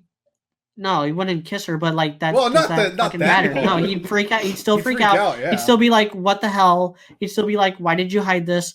He'd still be like, "Why are you like?" We talked about this in Volume 4. Like it's not right. It would just be a rehash, and a lot of people didn't call this a rehash. At Ironwood or Winter. Both. All. Yes. I mean, I feel like if it somehow went to Nora, that I don't know, he wouldn't have any control over that because plan is send it over to Winter, but they don't know that is the main thing we got to keep in mind. True. Yeah. And it's a lot of people have been accusing this of being a rehash of Volume 3, and I just I don't see it. It's nothing like Volume 3. Yeah. The only similarity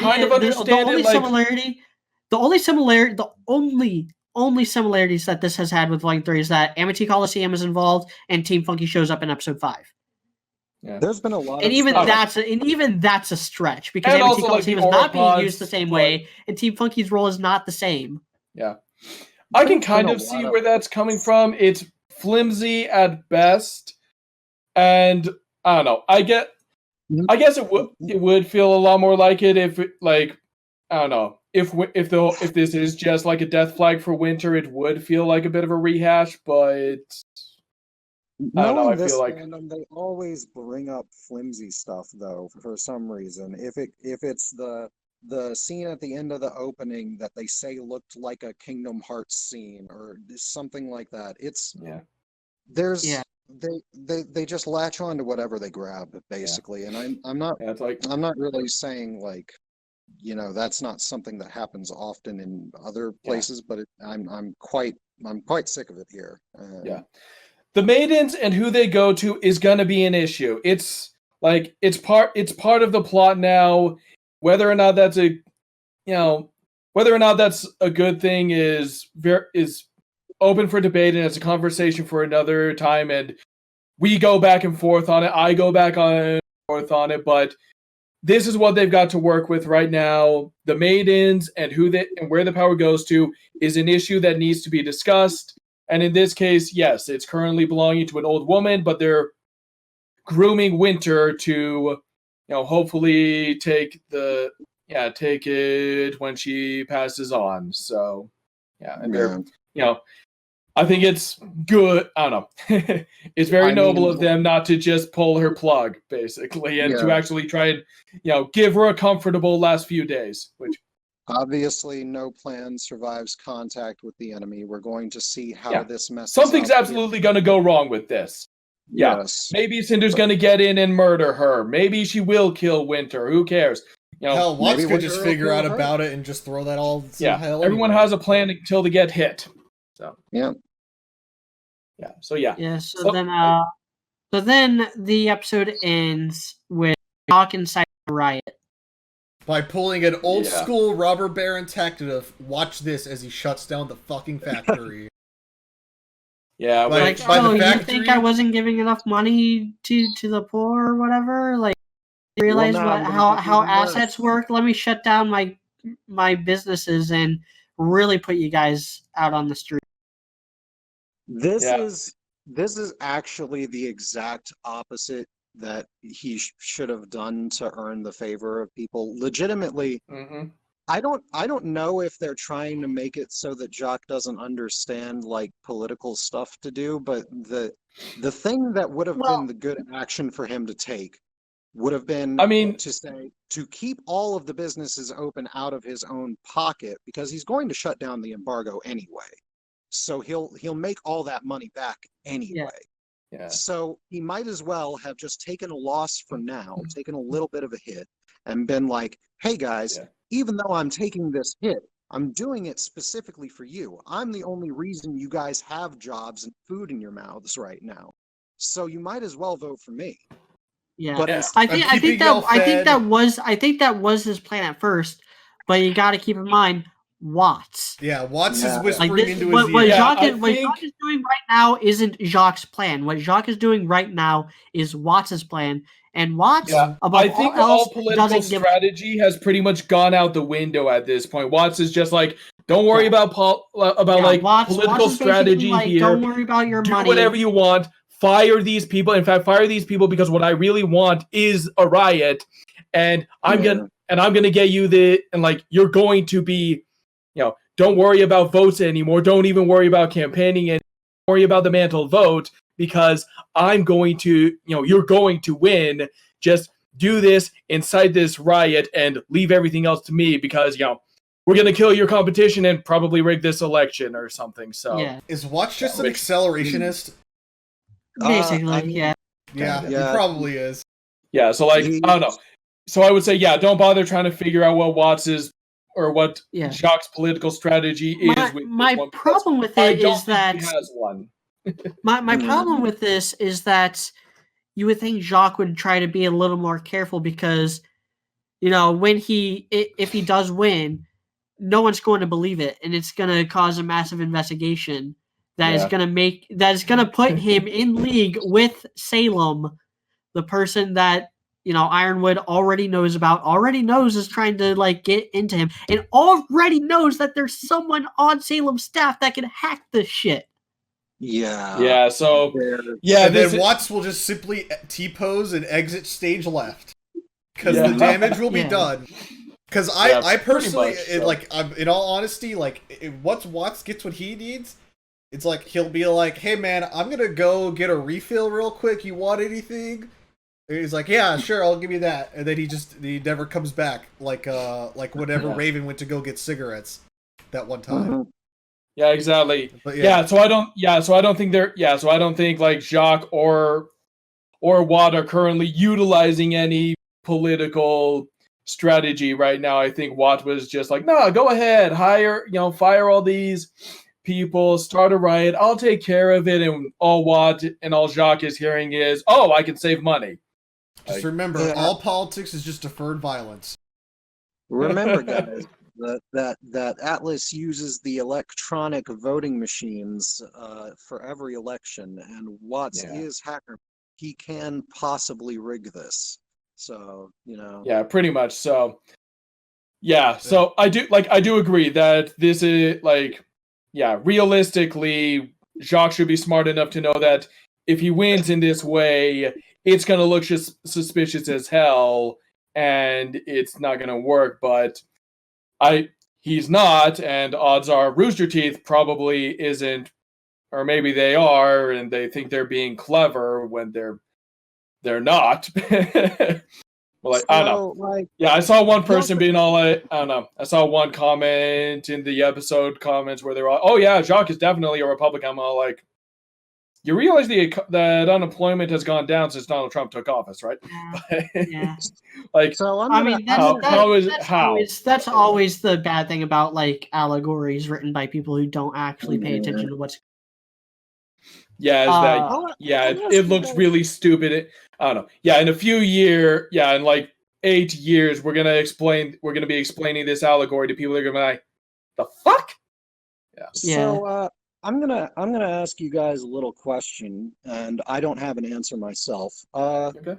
Do you guys think that originally, if you look back, everybody pretty much thought that Weiss would end up deposing Jacques and eventually becoming the head of the SDC. Do you think the SDC will just go bankrupt and Weiss will just live the rest of her life as a huntress now? Because that's what it seems. Could be. I can see that. Yeah. I would much rather her see what her end goal was at the start and how that affects her decisions. I think that would just be a much more interesting thing. Yeah. I like the idea of the businessman huntress. The most reasonable explanation would be like if the SDC goes bankrupt, that it's just like, all right, these things are up for auction, and then the entire SDC just gets chopped up and auctioned off bit by bit. Yeah, and that's basically it.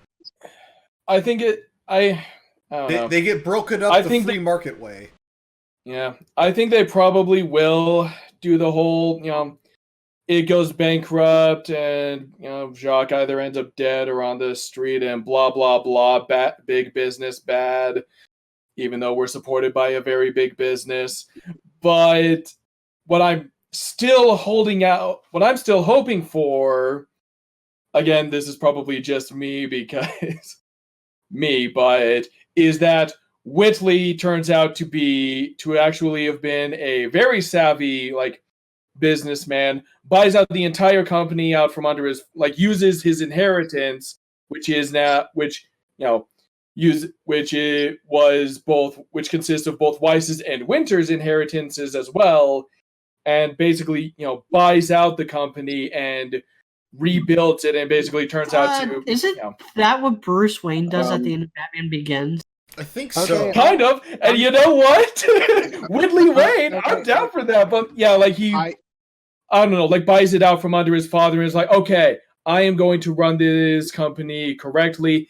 I'm going to uphold the Schnee family legacy my way and not my father's way. And I was just I don't know. Playing nice all this time, but or maybe Weiss convinces him to do that or something like that.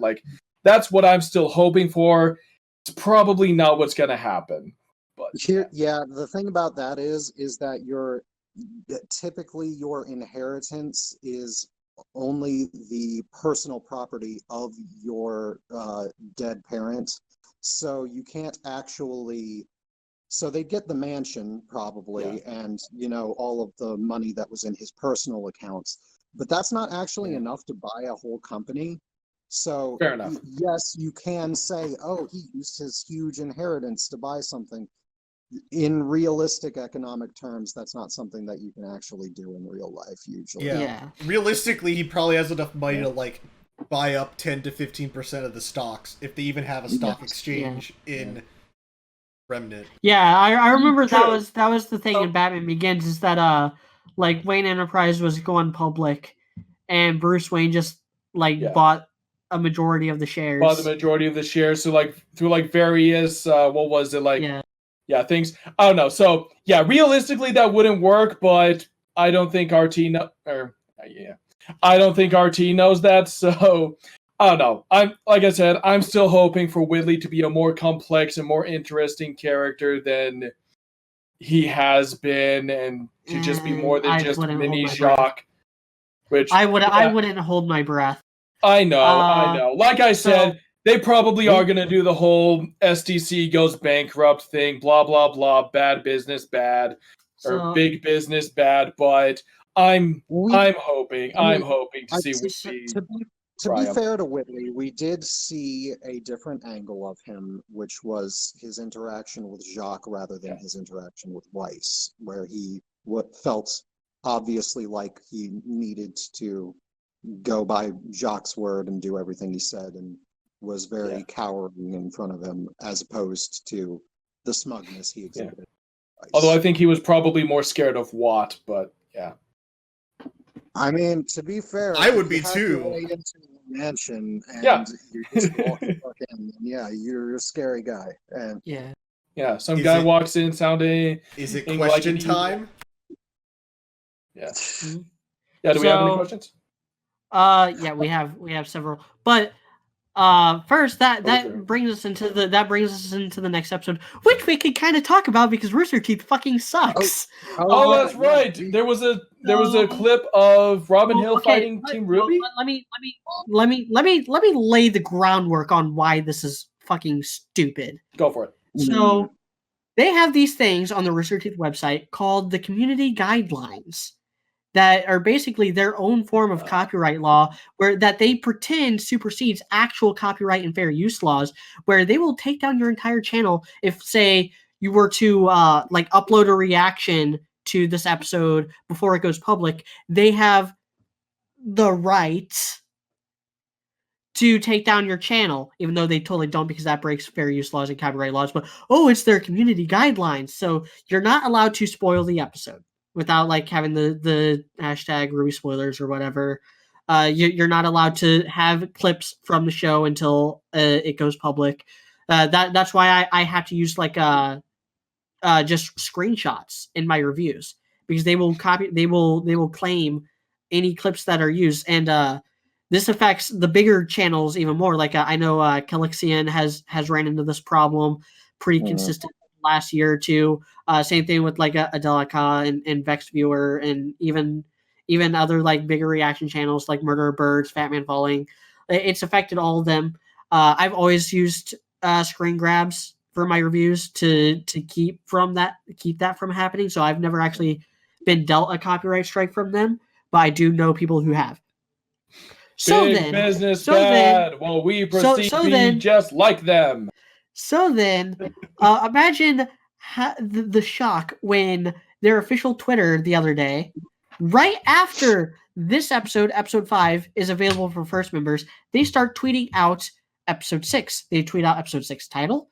They tweet out a screenshot of it with Ruby and Penny in the middle of a crowd, and they tweet out a GIF of Blake and Yang fighting Robin Hill in the street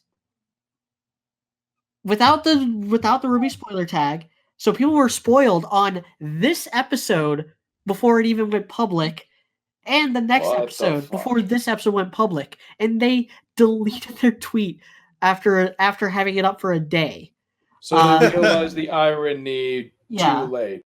Yeah. So basically, big business bad.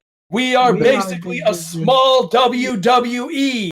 Yeah. Seriously, that's what WB. That's what, not WWE. But WWE is wrestling. I know. They are basically they have the same business They're sense Monday and Night the Raw. same copyright laws as the WWE has. It's wow. hilarious. Wow. But yeah, so with the clip, it's like, all right, so like the easy explanation for this is they're probably walking the streets, and they're probably and for all Robin Hill knows is Ironwood's been the one that's been killing, like, you know, people that like support her or whatever, and so Yeah, the secret and so police. and so essentially that's why they end up fighting. Is it's like, oh hey, look, it's that guy with the scorpion tail, let's follow him. And then Robin Hill's like, no you don't, we're gonna fight now. And that's probably what happens. I will gamble $5 on that. Well, Blake and Yang I think the haven't met descriptions. Tyrion. Yeah. Well, I would assume they were at least been description told about him. I think the episode description said something about like a political rally or something like that. Or yeah, so like who knows? Maybe a political rally that they're like they're like sent in to try and calm things down and deal with. Or just like keep an eye on it. Yeah, and then Robin Hill escalates it and picks a fight with the huntsmen who are like on which Atlas's is again payroll. ironically more like Hillary Clinton than I think.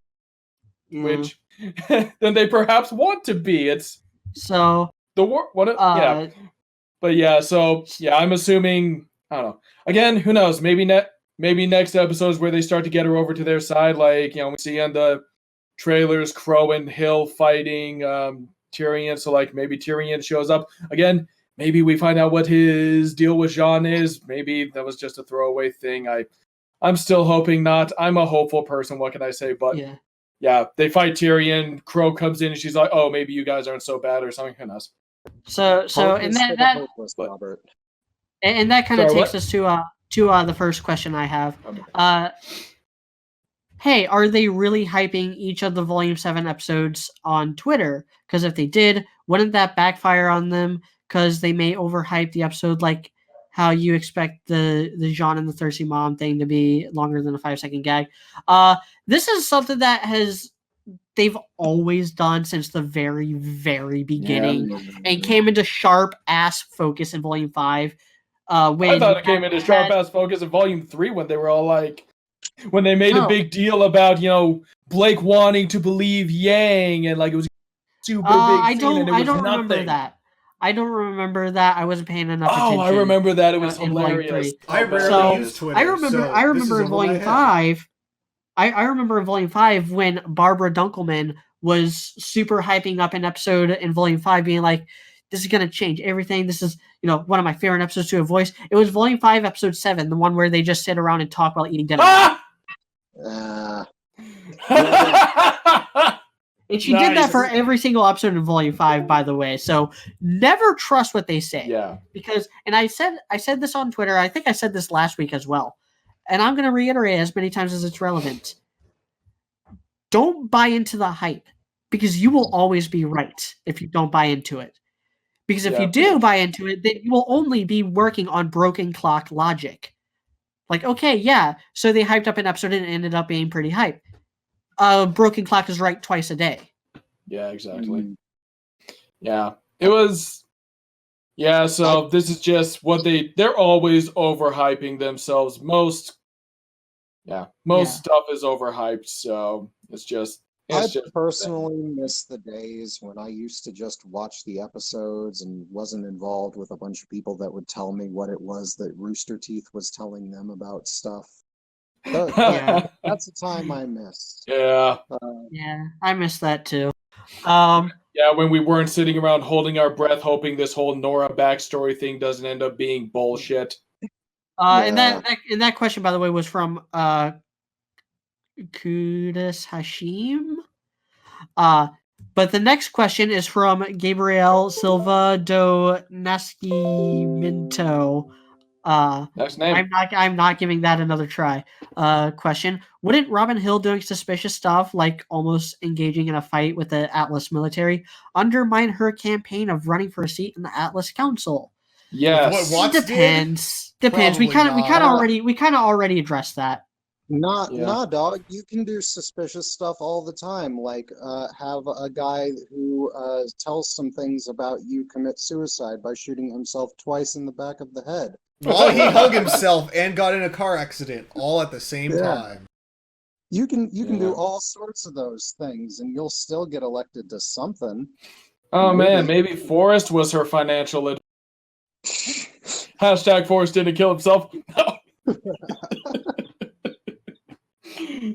Tyrion gets mad because someone else is taking credit for his actions, and he's like, now I have to double down on the Jack the Rippering and mantle. Yeah, no, I honestly, like, with the way that the politics seem to work in the RWBY universe, it's like Watts is doing shady shit that we know about. Robin Hill doing shady shit, like, no one cares. Yeah. Because it all feels like spaghetti dictatorships, like in Atlas at least, it's like, Ironwood is at least, a quote unquote like beneficent dictator. And honestly, speaking. like legitimately, with her opposition at this point, she could just go up to everybody and say, "Hey, I've been stealing stuff for you guys so that you don't starve to death because you're now unemployed because of what Jacques Schnee did to you. So you're probably better off." Yeah, she with probably me." could do the whole steal from the rich and give to the poor thing, and it would work out for her. Yeah.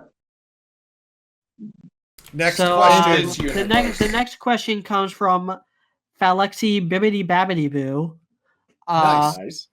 Do you think the writers realize that RWBY tends to blow through important and substantial material and only stops to focus on small, unimportant details that are poorly executed? I think if they realized it, they wouldn't do it as often as they do. The montage is a and big I will example say, of this. once again, that is something that I am actually kind of thankful for this episode for, because they at least breeze through it instead of just completely skipping it like they did. Acting like it didn't happen. Yeah. Yeah. Yeah. It would have been nice for them to take a little bit of time, but I don't know. Yeah. But I mean the montage thing, it's just always going to come back to the whole montage thing when you ask stuff like that, and it's. And to be fair, it is still like, we're actually seeing it. We're actually seeing the passage of time here, so it's fine. And they're still focusing on like important plot points. The maidens are going to be important. Robin Hill is important. I don't know. I wish they'd focus on more. I do wish they'd focus on more character-driven stuff, but yeah, I don't know.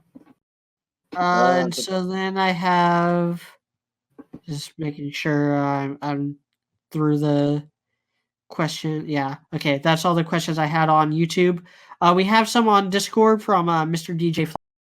I gave it to him, Mr. DJ. You don't have to fucking worry, you Australian cunt. So the first question: now that Weiss is armed with the info about Winter being chosen to be the next Winter Maiden, will Weiss tell the rest of the crew? I feel like she'd at least tell RWBY and get her advice on the situation. I feel like she trusts RWBY enough, and RWBY's been pretty good about keeping things close to the chest this volume. She probably told them. I think it would be pretty cool if she told Jean. If she's like, hey, so, or like in some roundabout way, like, hey, so if, I don't know, maybe this would be, maybe not, maybe this is the whole, I don't see why she would tell Jean. She doesn't seem particularly. I mean, maybe if she's like, she wasn't been in a, and her relationship with Winter is so vastly different from Jean's relationship with Pyrrha, to an extent of like Weiss doesn't even know how close Jean and Pyrrha were, really. Like, she has no reason to really know any of that. Yeah. I mean, I feel like she'd be smart enough to know, like, at least, I don't know, to at least have some idea, but I don't know, but maybe there's no sensitive way to bring up, like, hey, remember your dead partner? What would you do if you could have, like, I don't know, what would you have done, or how would you have felt if, you'd known what she was going to do with Ozpin? What would you have told her? Would you have tried to stop her, maybe?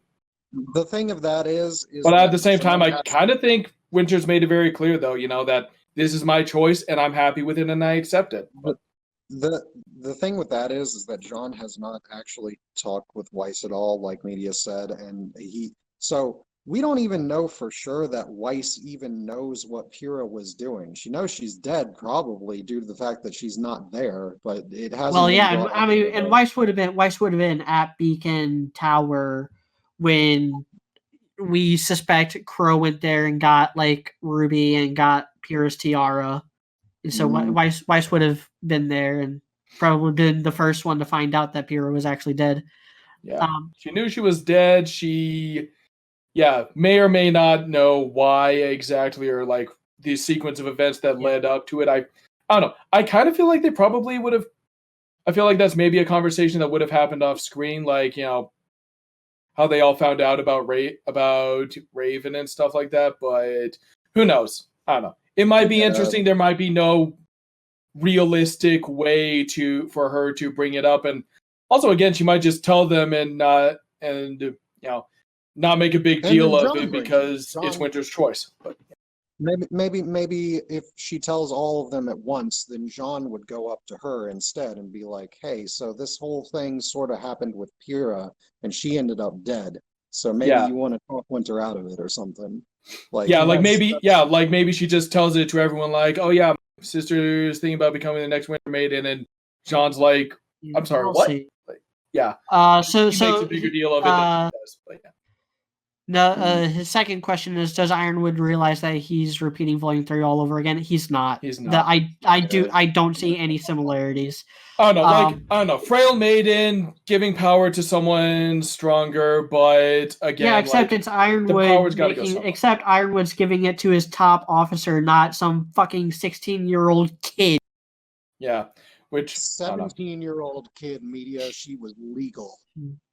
Or she was legal in the state of Missouri. Yeah. The other odd elephant in the room is, why is Ironwood just not rolling out Penny Variant 2 and then just putting the... I think that has more to do with, there's something with Penny's aura and its source that it's not artificial aura. They probably tried it. Yeah, the part about Penny that you gotta understand is that she's not biologically female, which you gotta be to get the maiden powers. Unfortunately, you can't have the vibrating. We're pissing everyone off today. We are pissing everyone off. But it wasn't our whole theory that you have to be able to have like kids in order to become. That was my theory. Menopause is the cutoff point. That came before the god. That's what I decided on in my fic. Actually, thanks for that. By that's ultimately what I ultimately went with was that they had to be fertile. But so then we already answered his next two questions, like what if Nora becomes a maiden and how will Jean react to the maiden plan. I don't think that's even going to be addressed this volume. And he then might have a reaction when Weiss in like the next episode or the next couple episodes if Weiss tells him. But I doubt it's going to be brought up. Tells him. So we'll see. And then the final question: will they stop putting up more social commentary references because they are getting more and more repetitive? It is getting a little repetitive. It's a little redundant. Like, we get it now. Actually, do something with the actual themes and characters. I mean, talk is actually has been that much social commentary other than just 1% bad, which that's been a thing since 1941. Get used to it. And I don't know. The social commentary reference is actually literally just SDC bad, basically. It's very specific. It's like the SDC is racist, and also they take people's jobs away, and also the guy in charge of it is an asshole, and also the chick who is married to him is a drunk, and also his son is a dick. It's literally just SDC is bad. And that's why I'm kind of leaning towards the SDC is going bankrupt thing, because they just want to get rid of it. They're not. Yeah, they're not trying to face turn the STC with what's at the head. Like, come 2024, it's not like nobody's really gonna care. The social commentary is gonna be completely outdated. It's gonna be Rocky 5. Or not Rocky 5, Rocky 4, except for it's going to be like, I think it will honestly be a little less cringy than Rocky 4, maybe. But I don't know, which I still like the fight and the soundtrack from Rocky 4, but the anti-communism theme was like even in 1985, it was kind of an outdated thing. So Yeah. Hey, all I know about fighting communists is that you gotta watch out for them in the rat tunnels, and gotta shoot the kids with the bomb vests on, even if they are children. Jesus Christ. okay. Remember, napalm sticks to kids. Yeah. I am so glad I don't rely on ad revenue for me to have these conversations without me getting the vapors or whatever. Fucking Oh boy. what won't somebody think of the children? I'm glad I'm in a position where I don't have to care when it comes to my But that channel. said, Yep. if Raid Shadow Legends wants to Yeah. give us Raid Shadow Legends. Oh man, if we get a Raid Shadow Legends sponsor, you better take it. Yeah. I mean, I'm gonna Yeah, no, take any I've- sponsor I can get. Yeah. And no, I've heard a bunch of people in regards to the social commentary say, I don't know. To my eyes, from what I've seen, it's been subtle and I don't know, maybe not It could necessarily be a lot subtle worse. for now, but yeah, it could be a lot worse, and they're not beating us over the head and with again, it. and I don't know. I think in some ways it's a more apt allegory than I think they realized than I think they intended, and in ways that I don't think they necessarily meant for it to be, unless I don't know, unless they have opinions about Hillary Clinton that I don't know about, but. I think. I mean, I don't know. I think that's always one of the dilemmas with art is that yeah, intent matters, but once it's out of your hands and in the audience's hands, there ain't shit you can really do to stop the discourse from becoming what it becomes. Yeah. Trying to control the narrative outside of the actual narrative is a fool's errand. Yeah, and it's naive. Yeah, 4 or 5 years from now, it's gonna this is just gonna be this volume is just gonna be something that we look back on and we're all like, oh yeah, that was kind of a weird allegory. That was probably meant as a weird Trump allegory, but it's not a very good one, and it didn't really make sense. Just enjoy it. It's fine. It's whatever. Yeah. Nobody cares. I mean, years from now, people won't even recognize it as that, and they probably won't even bring Trump up. You know? Yeah, exactly. 5 years from now, nobody's even going to. Nobody's even going to notice any of the allegory. I mean, just like how nobody brings up Nixon when discussing the themes of Star Wars, which were very much pro hippie movement, anti Nixonian corruption. Fun fact, by the way. Hippies, they're the one that brought us out of the damn rat holes in the first place. Fuck those guys. Yeah, no, yeah, I agreed. Yeah. So, I'm pretty sure nowadays Nixon probably would. Yeah, if the whole Watergate thing had happened, Nixon would have gotten off and nobody would have cared. Yeah. Any final thoughts before we wrap this? No more questions? Nope. I'm good. Oh no. I did I don't know. One joke I was actually going to make earlier in regards to Winter's whole thing about I was groomed for this, but it's ultimately my choice. So I don't know. I just think that's kind of funny. You weren't gonna make a Stockholm joke, were you? Because that would be a very poor taste. I give a fuck. No, I was not going to make a Stockholm joke. I was going to say, as a member of the Church of Jesus Christ of Latter-day Saints, who was born into the church, whose life was basically, planned out. I get that. The first 21 years of my life were basically planned out for me the minute my parents knew my gender. And yet, I don't know, I still feel like I chose everything and, made my own choices. And so, I don't know, Winter's saying no, this is my choice. I'm fine with this, even if, I was groomed for this and being trained for this. This is ultimately what I'm happy with doing and what I'm good with doing. That, I don't know, I appreciated that a little bit. Some people in our Discord were kind of getting on about that, kind of complaining about no, Jacques and Ironwood, control so much of your life. They're the ones telling you what to do. It's no, I disagree with that on a fundamental level. So that was a bit of a late one, but no, I think this was probably the weakest episode of the entire volume, and I don't know. I know, dude, if he were here, would be ranting about the lack of Renora. I think at this point that Renora joke from 2 episodes ago was probably just a joke. I think they've officially backtracked, which is definitely unfortunate, but I will also say this: if that ends up being the worst thing about this volume, this will still be one of probably the I don't know, third best volume. Right now, it's not as good as volume. It's not. It hasn't had the heart of volume 4, and it hasn't had the focus of volume 6. They could turn it around in the second half because volume 6, the second half wasn't as strong as its first half. Maybe this will be like a volume 3 where the second half is actually stronger than the first half, and it'll still have a chance to become the best volume. Yet I think right now this is actually better than volume 3. I think this montage that we got was like if they took the first half of volume 3 and put it into one montage. Like I think that's almost what we got with this montage in this episode. Just like some fun stuff while they're dealing with the more important stuff. They definitely need to pick things up, which I think they are doing. With all these riots going on, I think things are about to pick up. They do need to pick up the plot a little bit. Which, to be fair, lots of writers kind of do this thing.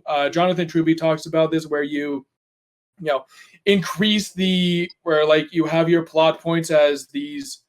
He refers to them as reveals their plot points, but these things happen in more and as you go along, they increase in frequency basically. So they happen more as you go along, and so I'm hoping that's what's going on with this volume here. But they do need to pick things up. I think we're kind of at that point of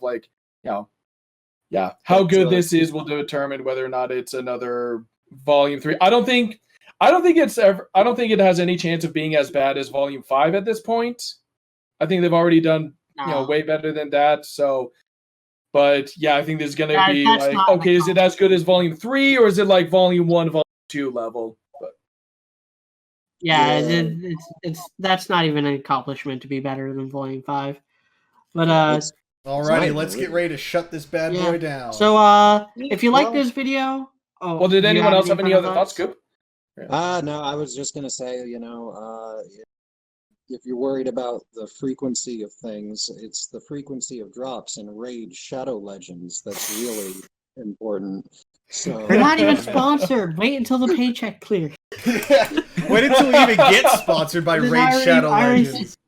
We got to do a tryout first, boys. Yes. That's how it works. Oh. This video is sponsored by Bass Pro Shops because I am wearing a Bass Pro Shops hoodie right now. This video is sponsored by Wolverine Airsoft and Airsoft Junkies for sending me a sick HPA gun that I've been brapping with ever since I've got home. It's great. Yeah, but anyway, I'll just say that I'm not sure where I'd rank this episode. I still really don't like episode 1 of the volume. But I think I might put this on par with it. Actually, I think they're kind of tied up for the bottom space in my mind right now. So hopefully next one is going to be a little bit better. We've already seen a spoiler for it. I watched the spoiler because I don't give a shit about spoilers, and neither do I. It may be that they take this next one in a really bad direction too. Who knows? But I'm still along for the ride, so fuck it. Yeah. I think it's going to depend on where it goes from here. Like if this is where it bursts out of the gate, those last few minutes might make this better than the first episode. Otherwise, it'll probably be the weakest. Yeah. So wrapping up, if you like this video and you want to see more, like, comment, subscribe, hit the bell notification because subscribing doesn't actually mean anything. You can follow me on Twitter at EAMediocrity4. Join the Discord, link in the description. Support my Patreon. $10 or more will get you a commission, and commission time will actually be starting in about a month. I will start really asking for commissions and for ideas for videos. So now would be a good time to drop $10 or more into that Patreon to give me some ideas for future videos. And then I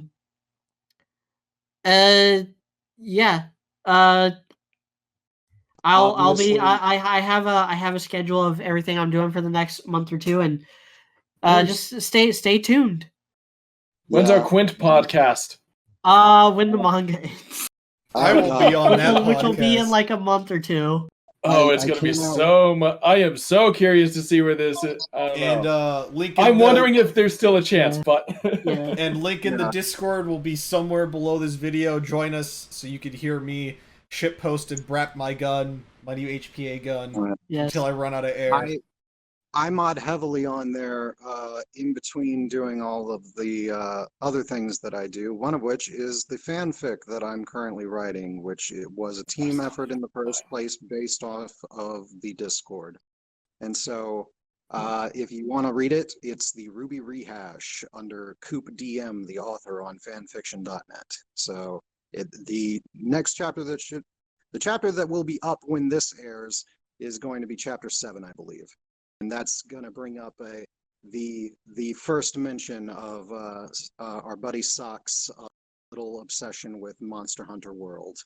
And it should be a pretty interesting little reference there. So some thumbs up to you, Sock, for helping me out write that. Yeah, so is that then Yep. You will join us next time when we talk about the riot and the fight scenes and stuff that happens next Hopefully week, same place. Stay tuned. Thank you all for watching. You all have a good night or day. later. Yep. See ya.